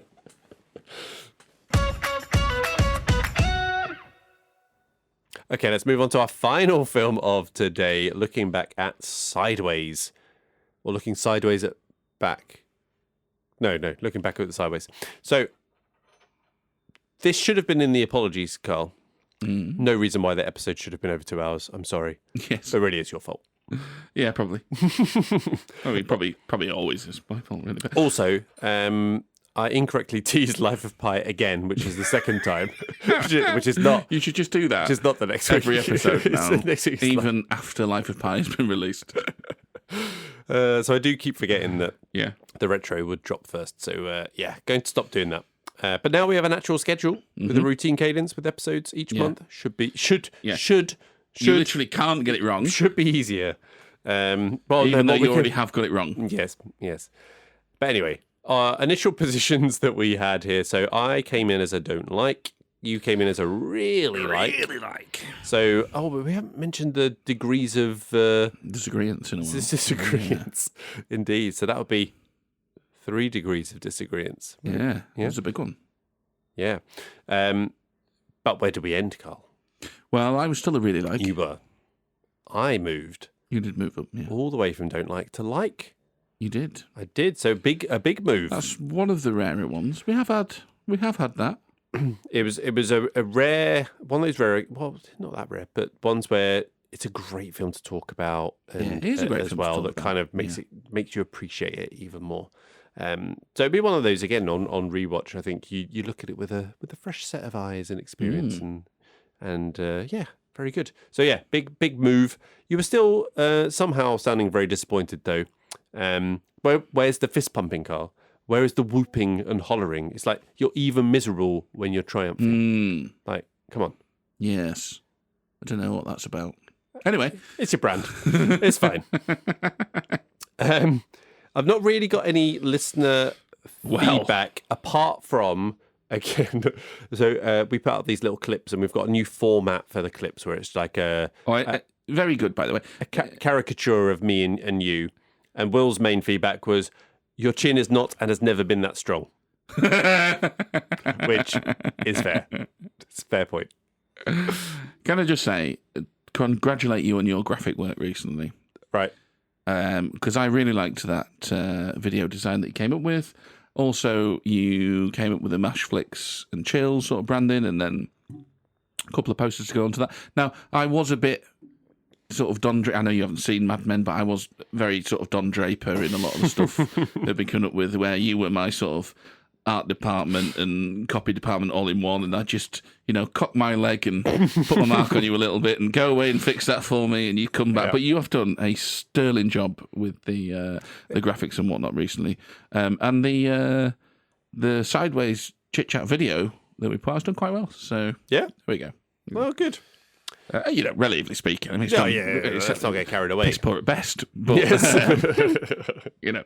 Hey, it's all building in the right direction. That's all that matters. Listen, so we have had an email on Sideways. An actual email? Yeah. From hello@mtnpod.com. Hello@mtnpod.com. Official channels, the lot. Excellent. It's from Husband of Kate. Oh, yes, Kate. Husband of Kate, where did we do that? Oh. Which episode was that? I don't know. But it's when they were talking about their Japan trip. I can't remember when it was. Yeah, I don't know. The only important thing to really know, if you've just listened to this episode for the first time, it'd be a weird first episode to listen to, wouldn't it? It would, but everyone is welcome at any point. We should explain. Yeah, do you reckon we need to explain some of the running jokes as we go? Because I was just going to say, Kate's got a lovely voice. She has got a lovely voice. Check back an episode in the past where you'll hear that. Anyway, her husband has been in contact. Right. Sideways, more like Sadways. Don't mind it. It's fine. Dear Simon and Carl, this is a long email, by the way. Excellent. Are you reading it all? I'm going to read most of it, yeah. Okay, firstly, cool. Congratulations on what was your horniest episode to date. He's talking about Sideways. A real tour de force of sexual references. During the Articulate/He No Noir game, Simon could barely make it through any description without referencing a sexual act. Fair point. And this was followed by Carl's adoration of Cammy's sex scene. It's true, she had lovely big boobies, and I like them very much. You've outdone yourselves, he says. He says, now, full disclosure, I have already talked to Carl a little bit about this movie. He has. He watched it for the first time last Friday in preparation for the episode. He's one of the hardcore. He does the work. He does the work. Which we love to hear. We like, yeah. He says, I'll start by saying I enjoyed the film, and I thought Giamatti was brilliant. No arguments with that. No arguments there. He's given it a solid 3 out of 5 on Letterboxd. Now, look, I'm way above that, but you can't knock a 3 out of 5. It's good. It's above the midpoint. It's funny. Theo was looking over my shoulder as I was making these notes, and I was looking. It might have been at this. No, it was at 28 years later. I'd rated 3 out of 5, and he was like, "Oh, that's low." I was like, "Well, Theo." Come sit a while by the fires. We talk about ratings. Explain to him what the different stars kind of meant in my head. But anyway, we digress. Yeah. He said, he's given it a solid 3 out of 5 in Letterboxd. He would watch again in future. He did say at no point during the discussion, this is our discussion, did I think Simon was a don't like. This comes back to maybe me being a bit grumpy about having another tap in, I don't know. Yeah. And absolutely did not agree with Carl's description of this film as joyous. Yeah. Don't get me wrong, it certainly has moments, but to describe it as joyous was pretty wild to me. Now, I know, just pausing the email for a second, I know, and I said this to Johnny when I spoke to him, I thought, oh, you'll agree with Simon then. Because you were a bit like, oh, there's not enough buddy movie for me. There's not enough of those movies. Yeah. Let me tell you, if I've got one take and you've got another, this is a third very different take. Okay. Because you are not on the same page. Okay, interesting. Miles and Jack were both self-obsessed arseholes. Yes, well, we agree with that. Agree with that one. Yeah, we agree with But I did enjoy finding out more about them and their midlife crisis, and that's fair. I think that's a credit to the film. I did enjoy the dynamic between the two, but contrary to most, I didn't particularly rate Thomas Hayden Church's performance. Maybe it's because he has a rubber face. Fair. He does have a rubber face. Yeah. Or maybe it's because I don't think he's a great actor, and I reckon somebody else in that role would have come across more genuine. Who? Which is what we struggled with. We were like, who can do it? He does suggest Sam Rockwell as either Miles or Jack, but mainly Jack. He thinks he could do either. Owen Wilson as Jack, or maybe a combo of Giovanna Ribisi and Rockwell. Probably too young at the time. Mark Wahlberg. He says he actually likened the character to Brad Pitt and Burn After Reading, but like you said, he'd be too handsome for the role. Yeah.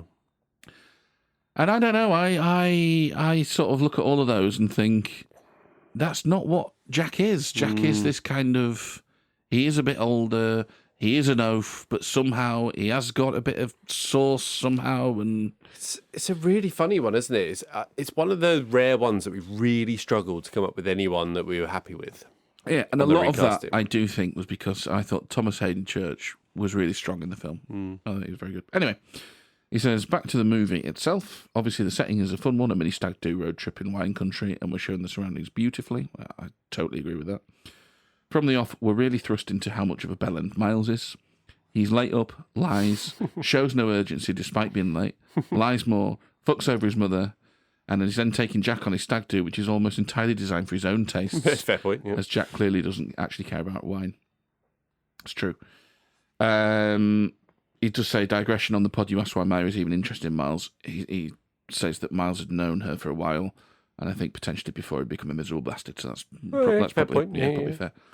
Giamatti does a brilliant job somehow, still getting the staff some sympathy for him, despite constantly being a piece of shit and taking responsibility for his actions, or not taking responsibility for his actions. He's mad at Jack for lying about the book publishing, but he never actually tries to correct him. Yeah. I mean, that's fair enough. Worth saying the movie does an excellent job about revealing key info about the backstory that does deepen the characters without actually getting bogged down. Big exposition side of things. Yeah, exactly, without exposition. So the revelation that Miles cheated is just, thrown in there, cheated, really. Yeah.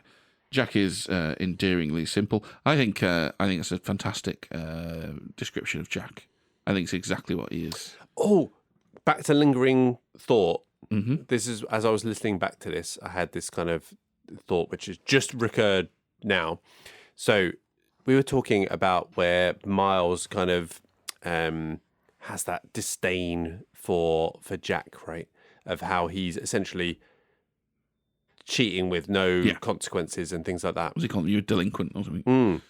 And it comes back to that. It was like, look, I cheated once and he's like ruined his life essentially, right? And where he's watching this guy who is repeatedly cheating and stuff and sees no ill effects, which comes back to his old Pinot Noir thing of just like this one can just flourish in any environment or whatever, but this one, other one, So you can see that jealousy or disdain for him. Yeah, you just somehow always land on your feet, and for me, you can imagine it was like a one-off thing that he did, drunk at a faculty thing, and got completely done for it. Yeah. Jack is endearingly simple. He clearly cares about Miles. I totally agree with that. But he's completely got his own selfish designs for the trip, which he has. The only thing I'd point out there is maybe he should, because Johnny's earlier point about how Miles has designed this trip around his own tastes, and actually maybe he should have been pandering to Jack's tastes. Mm-hmm. So maybe it's not a fair criticism if Jack then wants to tailor it to his tastes. Yeah. But no, it's true. He's got his own selfish designs. This is a sad thing in its own right. They've gone together for this trip, and they end up spending so much time apart and not having the trip they expected, and it's almost self-destructive. Now, I completely agree with that. Right? Yeah. I completely agree with that. They're a real odd couple, which we both agree. Yep. Which is absolutely fun, but it's pretty sad when Miles said something along the lines of, "I'm just the college roommate," as if they're not really mates. It's heavy. Subsequently, see that they do a lot of mad shit for each other, Miles at least. Clearly, there's amusing, endearing parts within all of this, but I wouldn't say overridingly joyous. I'm not going to take that on at this point because it goes on, so we'll come back to that. I love the use and importance of wine throughout the movie, though, which is something you said you didn't necessarily feel throughout the whole movie. No, I felt it abandoned it a little bit, yeah. I thought they abandoned the more informative side and just switched over to a more broader passion vibes You've type. directed me to a documentary instead, so that's fine. Exactly. Well, it's not a documentary. It's more like... Well, it's not a documentary. Yeah, I suppose so, yeah. It's Miles' absolute passion, but also his biggest tool of self-destruction, which is quite a nice observation. He uses it to connect to people, but also uses it as an emotional sanctuary in conversation when it becomes too vulnerable. So the conversation with Maya on the deck, when she uses it to talk to him on a deeper level, was really well done. He then shrinks back into an wine talk when it gets too real. When he finally plucks up the courage, the moment is gone. Absolutely painful, but endearing, bittersweet. Now, bittersweet is a really good word for this movie. We'll come back to that. I think my main difference in interpretation was at the conclusion. And this is where I say, Johnny's not in the same place that you were. Oh, so I was, in the conclusion, I was like, it's a bit too hopeful and positive right at the end, right? Yeah. Specifically the wedding scene, Johnny says. Now, the wedding scene that you called out and says, how Miles handled that was brilliant. He's really grown at this point. It's great. It didn't need the scene when he was going to Maya because he'd already done his healing and all the rest of it. Yeah. Let's see what Johnny thinks. Okay. This is interesting. This is like Carl's school of emailing as well. This is interesting. Yeah. It is interesting. Specifically with the scene, we get the nice moment where Miles looks genuinely happy for the first time seeing Jack actually getting married. Then he's hit again with seeing his ex and finding out she's pregnant. You say he acted like an adult, and he certainly did initially in comparison to his previous unhinged responses. But he then just fucked off his best mate's wedding, as the best man, to go eat a burger and have wine on its own. That's hardly mature. Now, what I would say is, that is what happened. Yeah. That is not how I remember it. Yeah. It did not resonate with me at all that he had bailed on his mate's wedding. I took that scene like you took it, which was, he's grown at this point. Yeah. But he is correct. In terms of plot details, that is what happens. However, I do feel like Jack wouldn't even have noticed. No, I don't. That's fair. I don't think the film wants you to think that that's how that happened either, because that's not a problem to anybody. Anybody else in this story, we're not supposed to be thinking about that from my point of view. The correct reaction after such an incident is to go back to the wedding, drink way too much, and make a mild fool of yourself on the dance floor. Well, that's old Miles, isn't it? Except not a mild fool. Oh, sorry, I was talking about myself. I didn't realise that we were talking about the character. Okay. How are things at home? So Miles then certainly gives up on waiting for a good occasion to come along, hence drinking his special bottle. But I was just... really demeans the special, by calling it a special bottle, it just makes it sound... I don't know. But he says, really I was terrible. watching it thinking it wasn't a positive thing. I thought he'd just given up altogether. Oh, no. Had it not been for the final scene of him going to Maya's place, I'd have assumed a very dark ending. Now, he's treading around there, but when I spoke to him about this, he was much more direct, and he said, I thought he was going to fucking top himself, mate. Oh, definitely didn't get that. No. No, I found the drinking of the special bottle of wine was him taking Maya's advice of, right, the day you drink that's the special day. And he was taking back his life and going like, no, sod it. I'm going to celebrate. I'm not waiting. Exactly. Not just waiting for that special thing, just grabbing the bull by the horns, as it were. And this is the thing, like, it's funny, isn't it? You can be on the same page, but somehow miles apart, because, as Johnny says, I'll just backtrack a few lines, Miles then certainly gives up on waiting for a good occasion to long. We both agree that he's given up on waiting for a good occasion. I look at that positively and think, yeah, because waiting for something to happen is what's kept him and trapped him in this paralysis. Yeah. And at this point, he's going, no, not anymore. But no, Johnny thinks that means he's going to top himself. Now, we don't disagree with him on this. Had it not been for the final scene when going to Miles' place, it seemed very dark-ended. We all seem to think that scene felt shoehorned in. I wonder if it was added late in the day to allay those fears. Probably. Maybe, actually, yeah. Yeah. I mean, I wouldn't have even thought of those fears. No, I didn't either. Maybe that's an audience reaction But if that came thing. up in testing, testing, exactly, you can bet your life they probably thought, we better put something else in. Does a film like this still go through testing? I don't know. You know what I mean? It's not like a... I bet something, informally or maybe if it's any part of any kind of studio system, maybe it does. Yeah, so I don't know. So he says, you can understand why I think that. His setbacks were relentless, Jack abandoning him for the trip, his book publishing not happening despite Jack's optimism, his ex-wife's pregnancy reveal, he's given up on writing, he calls himself a piece of shit. says he's wasted his life, and then we see him drinking his special cup out of a plastic cup, special wine out of a plastic cup, in a deeply unspecial and lonely situation. Like, even that passion had gone. It then shows him in his unwanted role as a teacher of looking vacant, and then the ray of hope. Maya's call. I mean, we agree the last scene's clunky. Even asking if the father in the book finally committed suicide.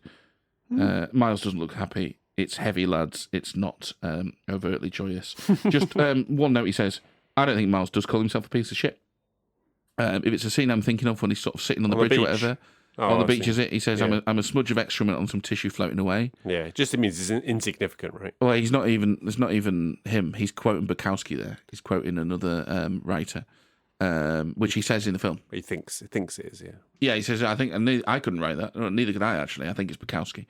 I don't think he is calling himself shit. What he's doing is he's having a moan, and that's his idea of black humour. He's just like piling it on himself. He's not actually tearing shreds off himself in deep despair. I think he's having a setback. He's having a moan. He's feeling sorry for himself. To me, never occurred to me that Miles was ever suicidal, because his particular brand of patheticness or, whatever you want to call it, I think he lacks the bottle to actually ever do anything that decisive and kill himself. Yeah. That's not what he is. His breakdown is to do silly things like drink the spittoon or run off into the field with a bottle of wine. Childish. Exactly, and that's we see that with when Miles comes off a bad thing, he goes into the wine tasting thing and he starts talking shit about Cab Franc. And it's like, he's been a child. Yeah. He's been, no, I've come never to expect special things from Cab Franc. This one's no different. Yuck.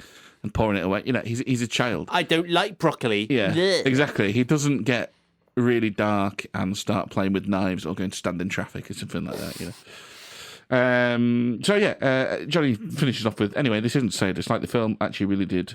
And thinking about it more means I'll probably increase my rating, but yeah, sad ways. Nice one again for the pod, lads. Sorry to piss on your chips and stay horny. Didn't piss on the chips at all. Very, very interesting other take. And we will stay horny, thank you. Definitely stay horny. No, that's fantastic. Long form communication. Look at that. That only took like half an hour. That's awesome. Well, it's on brand, isn't it?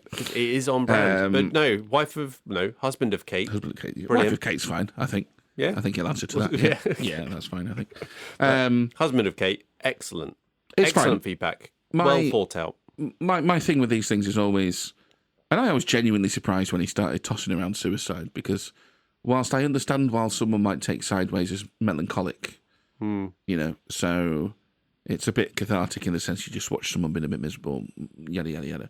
I would never have gone all the way to full-on depression and really, really sad, like really, really heavy. Yeah. And I always tend to think, I've said this before on the pod, I always try to, I love how the positive moments in this, how the genuine connections in this film, and how those positive moments that they have hit, precisely because they have all the sad stuff. And I know you say you want more of the balance is a bit off for you. Yeah, it's the bits I enjoyed, and you want a bit more of the buddy stuff and all the rest of it. But when I look back at this film, I just think, oh God, yeah, like this is an uplifting film that ends on full of hope rather than, oh my God, I mean, he's going to kill himself. What a brilliant example of the power of this media, though, where you can get three people having three entirely different views, but still enjoying it to very different degrees as well, and appreciating it in three different ways. Yeah, totally. Well, brilliant. Thank you. No, very good. Yeah, so cheers, Johnny. So, nice. Carl, ratings. Yes. What you rated it 4, I believe? Yeah, 4. Yeah, sticking at a 4? Surprising it wasn't higher for you. I could go higher, 4.5 maybe. It's 4. It's going to get the heart. Yeah. It's getting the heart? Yeah. So I upped this to 3.5. It was originally sort of coming in a little bit low. I think I came in at 3, and actually on reflection I put it up to a 3.5. Which I think that seems fair. I could put this higher, I think the writing's so very good in this film. Yeah, could I have a move? Are you going to have to rewatch it before you move it again? Or? Well, I might do. Bloody love it. IMDb 7.5. So right in the middle of where we both are there. Letterboxd 3.8, again, right in the middle. Metascore 94. Of course the critics love it. Of course they do. Yeah, Nominations, 5 nominations. We talked about these a little bit on the pod. So it got 1 win for Best Adapted Screenplay. It also was nominated for Best Picture, Supporting Actor for Hayden Church, Supporting Actress for Virginia Madsen, and Director as well. But one of those wins for the writing, which we called out as one of the particular strengths as well. Excellent. Rewatchability, Carl, where's it fall on the scale for you? It's a very yes for me. It's a yes for me. I think this would be one I would revisit in the future as well. So yeah, there's plenty to go out a decent length of it as well. Yeah. Best scene. A few that I had in the running here. Yeah, there is, but ultimately, the one that makes me laugh the most is the naked guy chasing Miles out of the house. I think it's a fabulous scene. So the 3 that I was thinking of was him running away through the vineyard, drinking straight from the bottle. He finds out about Victoria coming to the wedding with the new husband, because it was very much just like, no, I don't want to accept it, and then Jack just like running after him like that. At that point, that was completely like a character shift of how you'd seen him behave in terms of he being quite level and boring. The second one was the golf scene. With the getting triumphant hit through, where they've come back together at that point. Yeah. And so you see like their dynamic again, and you get that buddy hangout vibe, as you like to call it. Yeah. And so I did like that. But the one I've called out is actually the car crash at the end. Oh, yeah, just the way that they put that together with the slow crash into the tree, and then the breeze block on it, and it all go kind of a little bit wrong. It was probably really well set up comedy side of it as well. So that's one I'm going for. Best quote, plenty to choose from. There are plenty to choose from. But one of my favourites, which is partly for Miles's delivery, Giamatti's delivery, and partly for the way it sort of sets the characters up, is at the start when Jack's going, "You fucking hungover, you know you are." And Miles is just like, "Okay, there was a tasting last night." Yes, I love that. Just like, yeah, I did get fucked up, but come on now, it was a tasting. So yeah, there's a few that I could have gone for. So are you chewing gum? Yeah, bit, which again sets the tone for exactly the 2 sides of those 2 characters. The Merlot bit as well. If anyone orders any Merlot, I'm fucking leaving. Yeah. But the Jack one that I like is when he walks out of the room, lucked out, got voicemail, everything's cool. Yeah, you did like that. Yeah, I was just like, I don't have any problems. Such a scumbag. Yeah. But the one I've actually gone for is, no, it's not okay, you fucking derelict. Derelict, that was it. Which not I just thought delinquent. was an excellent line. That was the line I was searching for. Very good. Favorite character, tricky without having to go for the big 2. Yeah, well, I mean, it's Jack, isn't it? I mean, I don't like Jack. No, nobody likes Jack. He's an oaf. But somehow it's Jack. Can't be my favourite character if I absolutely dislike it. If you are straying away from those 2, I mean, and equally it could be Miles, because what a fantastic performance, Giamatti, brilliant. Yeah. But if you are straying from those 2, I really enjoyed Stephanie. I really enjoyed Stephanie, because she's just like, she's a bit of a dick herself. She's a mentalist. Let's face it. Like, you're 3 days in and you're declaring love and introducing your wife. But I loved her. She was sassy. She was fun. And then when it doesn't go away, she just beats the shit out of him. Yeah, great character. So it was tricky. If not able to pick Miles, I'm going for the guy with the big swinging dick. Not a big swinging dick, just a swinging dick. Just the normal swinging dick. Yeah. Just to stay on brand, if nothing else. All right, so now we move on to our best from the month. So we've got our best quote, scene, and character from those 3 films. So picking them against each other.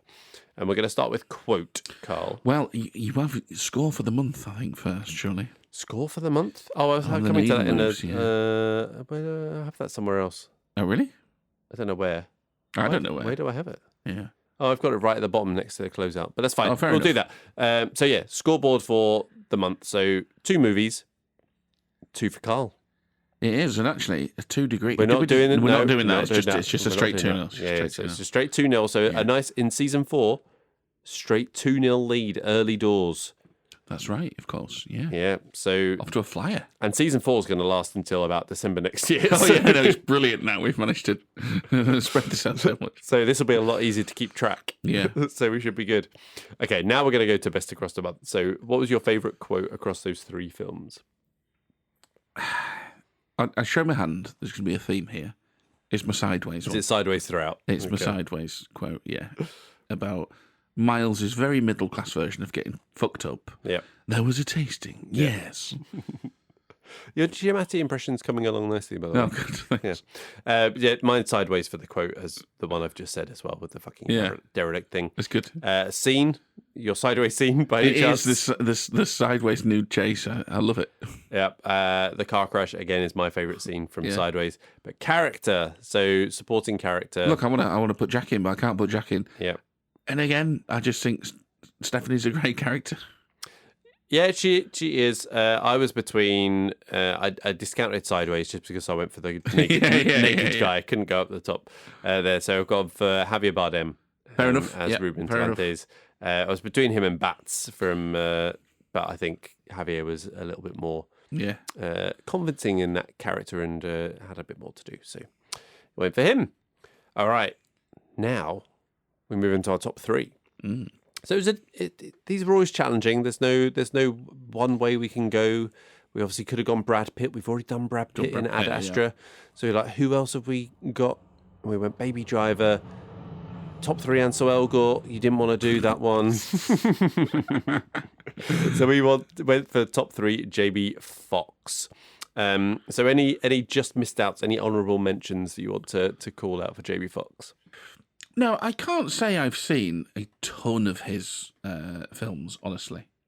And some of the big ones that maybe you've got on your list and certainly did well, like Ray, not seen it. I think I have seen Ray, but I've kind of written here, obviously this is the one he won the Oscar for, wasn't it? But it doesn't really stick in my memory, which may mean I haven't actually seen it, and I've just basically seen trailers and clips of it and think I've seen it.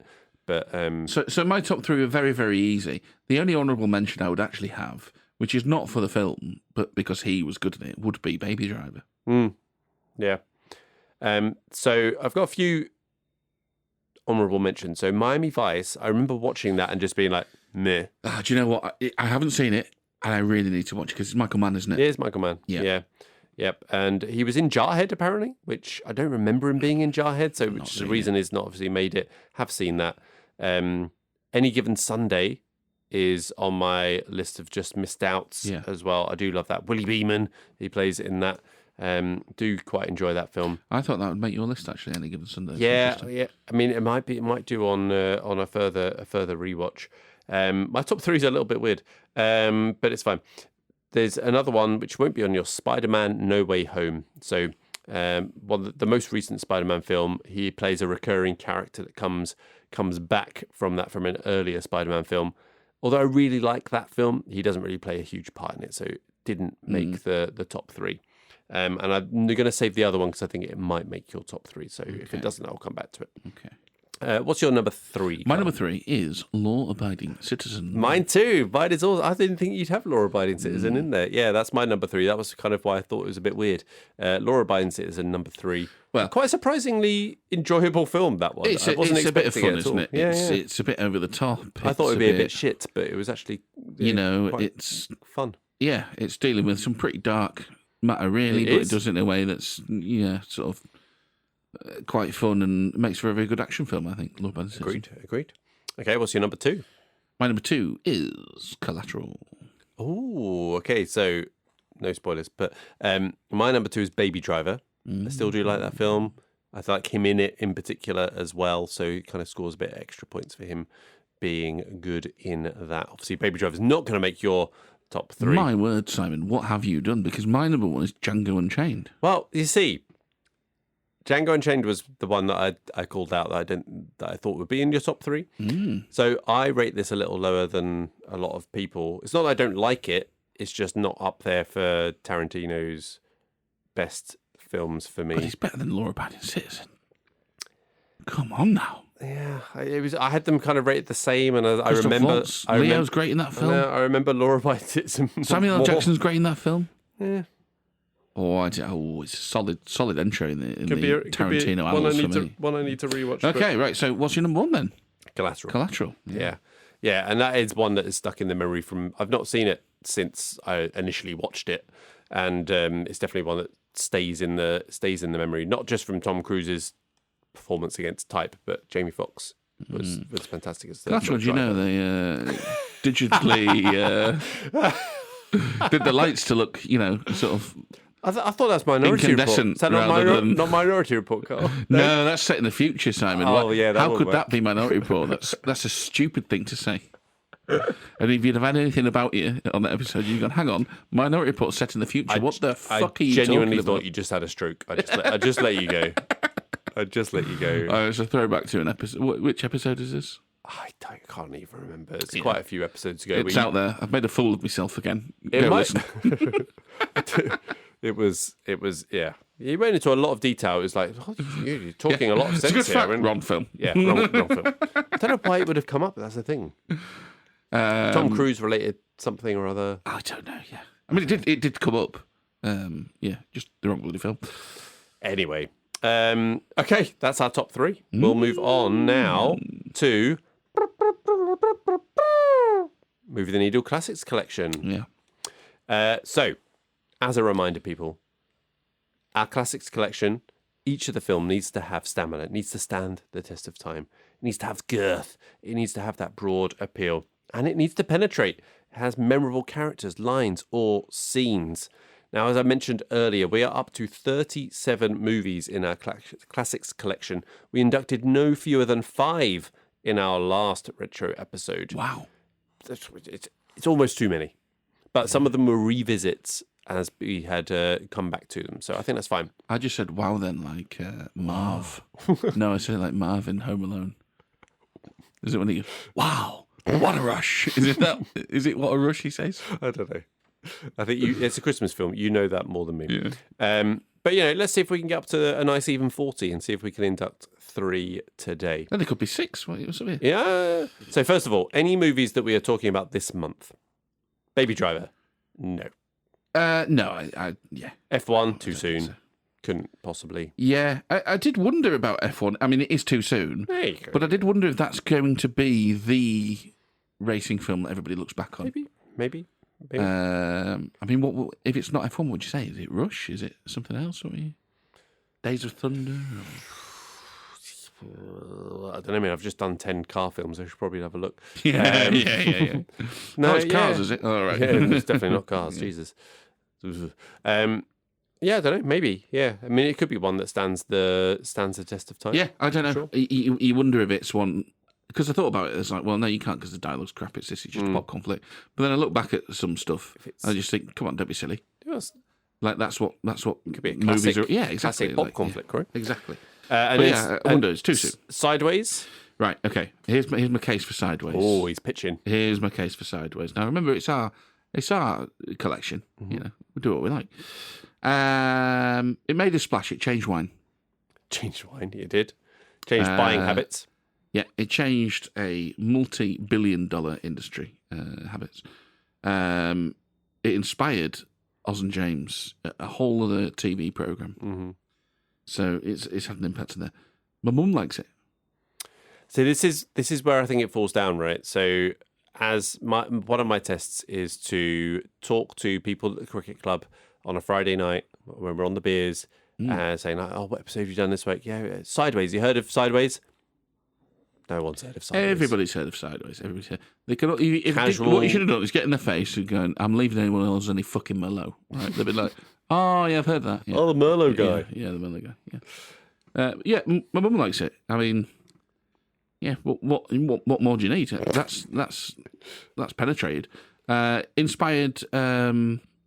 It launched Giamatti. It did launch Giamatti, yeah, for sure. It also launched Hayden Church. Less so. But I mean, he had no career before this. He has had a career after this.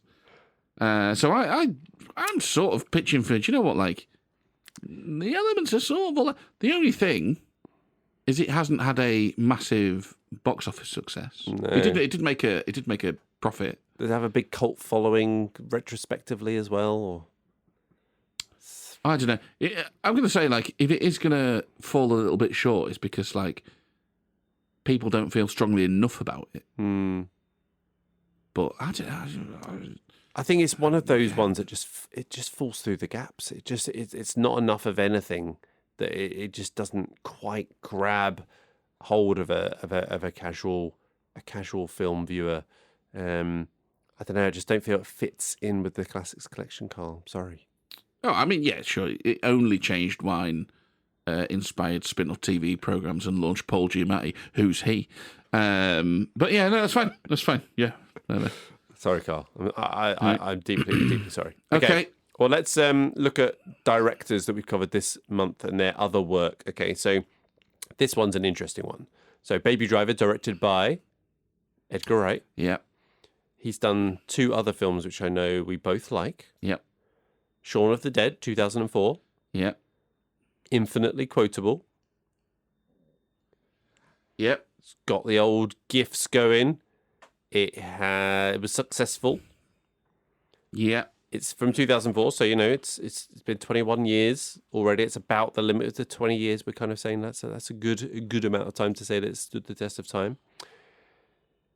So what are your thoughts on Shaun of the Dead? Well, I think you're gonna say Hot Fuzz next. Hot Fuzz is the other option. 2007, so 3 years later, is next And film. I think personally, they're not close.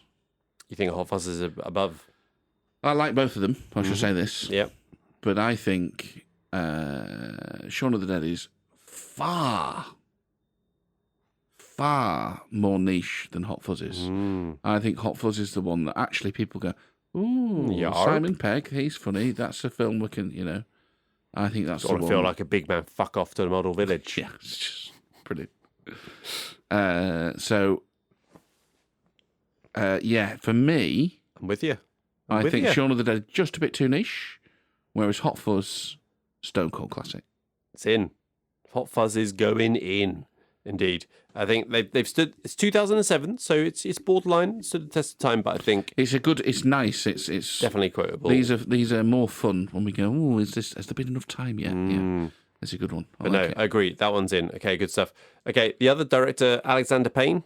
None of his other ones really stood out. No, because this is the best one, mate, and you've poo-pooed that. Yeah, sorry. It was close, but it's just not quite there. Joseph Kosinski. Yeah, I'm sorry, Joseph. If there's any others? I don't know about that. I think Maverick. I think not yet, is well, not yet. Maybe not yet. We can't call it a classic. It's like less than 5 years old. I don't think it's far off. I think it is so good, and because you're riding on the coattails of Top Gun, because it's already been established. I don't know if we've inducted Top Gun yet. Yes. Yeah, we have we? Yes. But we will do if we haven't. We have. Yeah. Because it's riding on this coattail, I sort of feel like, I can't see a world where anybody goes, oh, watch Top Gun, brilliant. Oh, should we watch Maverick now? Nah, shit. So, no, I'm with you. It's a little early. I think it will get there. Yeah, I think it's going to get there, Maverick. But I think it's the stand of test of time, but I don't think we can possibly say that yet. Yeah, fair enough. Okay, what about any Ansel Elgort other films? You want to put any? No, short, no. Okay, fine. Giamatti, any other Giamatti films that spring to mind? Not that he's a lead-in. No, that's it. What about Jamie Foxx? Any Jamie Foxx that we mentioned in that list that you were wanting to put forward? For me, I mean, you didn't have this in your top 3. For me, Django's the one that's going to have the strongest shout there. I don't think it's definitely not there with his Tarantino classics. Though, is it? I don't know. Maybe we'll circle back to that another point. And then Brad Pitt, F1 film. So we've already got Fight Club in there. Got me thinking. Brad Pitt film, Snatch, 2000. I really like Snatch. Launched Statham into the mainstream. He did. As a mainstream budget movie star, basically creating his own little genre, but still. Can I just say now, Johnny, wife of Kate, will be pissing himself. Why? Because we both just deadpanned I really like Snatch. Yes, we did. He will be absolutely pissing himself, right? And he won't have had time to draw breath before I then did this and called it out.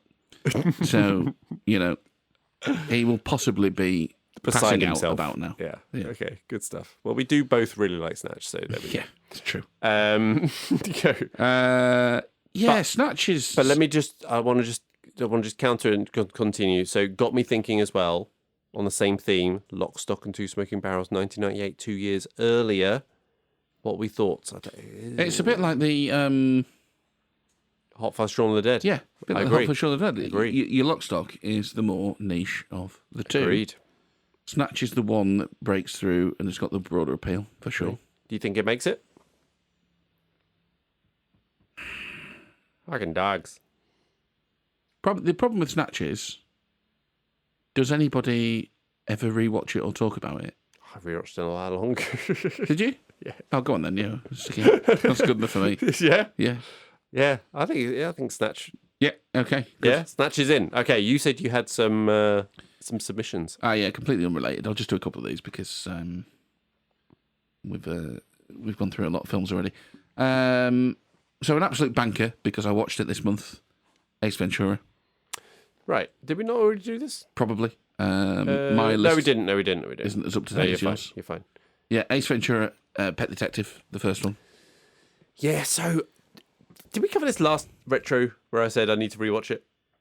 Well, maybe. Let me just have a quick check. But I mean... No, we didn't. You talk about quotable. It's unbelievably quotable. I'll go yes. It's absolutely launching Jim Carrey's movie career. Yeah. Obviously gets a sequel, a cartoon spin-off, all the best of it. Yeah. Massive impact. Yeah, that's the main thing, the cartoon spin-off. Yeah, but it's made an impact. Yeah. To be fair, for Jim Carrey alone. Yeah, Sideways changed a multi-billion-dollar industry in wine. Whatever. I don't know why I thought mentioning a cartoon would sway you when that didn't, but there we go. Do you want one more? We're up to 40 right, now. so here's one more. Just say we're up to 40. A nice round number. That's all I'm saying. I like round numbers. So we're going for 50. If you could do another 10. Here's a more recent one, and this is much more contentious. Are we ready to talk about the Grand Budapest Hotel yet? No. Oh, well, okay. We've been going for 2 hours, and I don't really like Wes Anderson that much either, so that'll do. It's not 2 hours, surely. Yes, it is. Oh, good Lord. This is meant to be a short, snappy... I know. And the really funny thing about this is we thought that doing this would decrease the time of the other episodes as well. Which it has not done. It has not, no. No. What's that rule that the time fills whatever, the task fills whatever time you give it, basically? Yeah, but we've never given it a time. How does this always happen? Life. It will just fill. It will just completely expand like the blob. Yeah. Cool. So, Wes Anderson, no? No. Okay, Carl, you got anything else? Nope. All right. Well, that is all we've got. So if we move the needle for you this week, or even if we didn't, and if you are still listening to us 2 hours in, please do rate us, follow, subscribe, and give us a 5-star review wherever you're listening. It really does mash the algorithm and get us out there to a larger, robust audience. Our Bluesky, Instagram, and Twitter is MTN MoviePod. Our YouTube channel is at Movie the Needle. You can also find our page on Facebook and some occasional TikToks at movie.the.needle. All details in the show description, so please do follow and comment wherever you are. So for me and Carl, it's goodbye. Goodbye. Join us next week where we will finally and really will actually discuss Ang Lee's Life of Pi, probably maybe, where we see whether we can movie the needle for each other. Goodbye.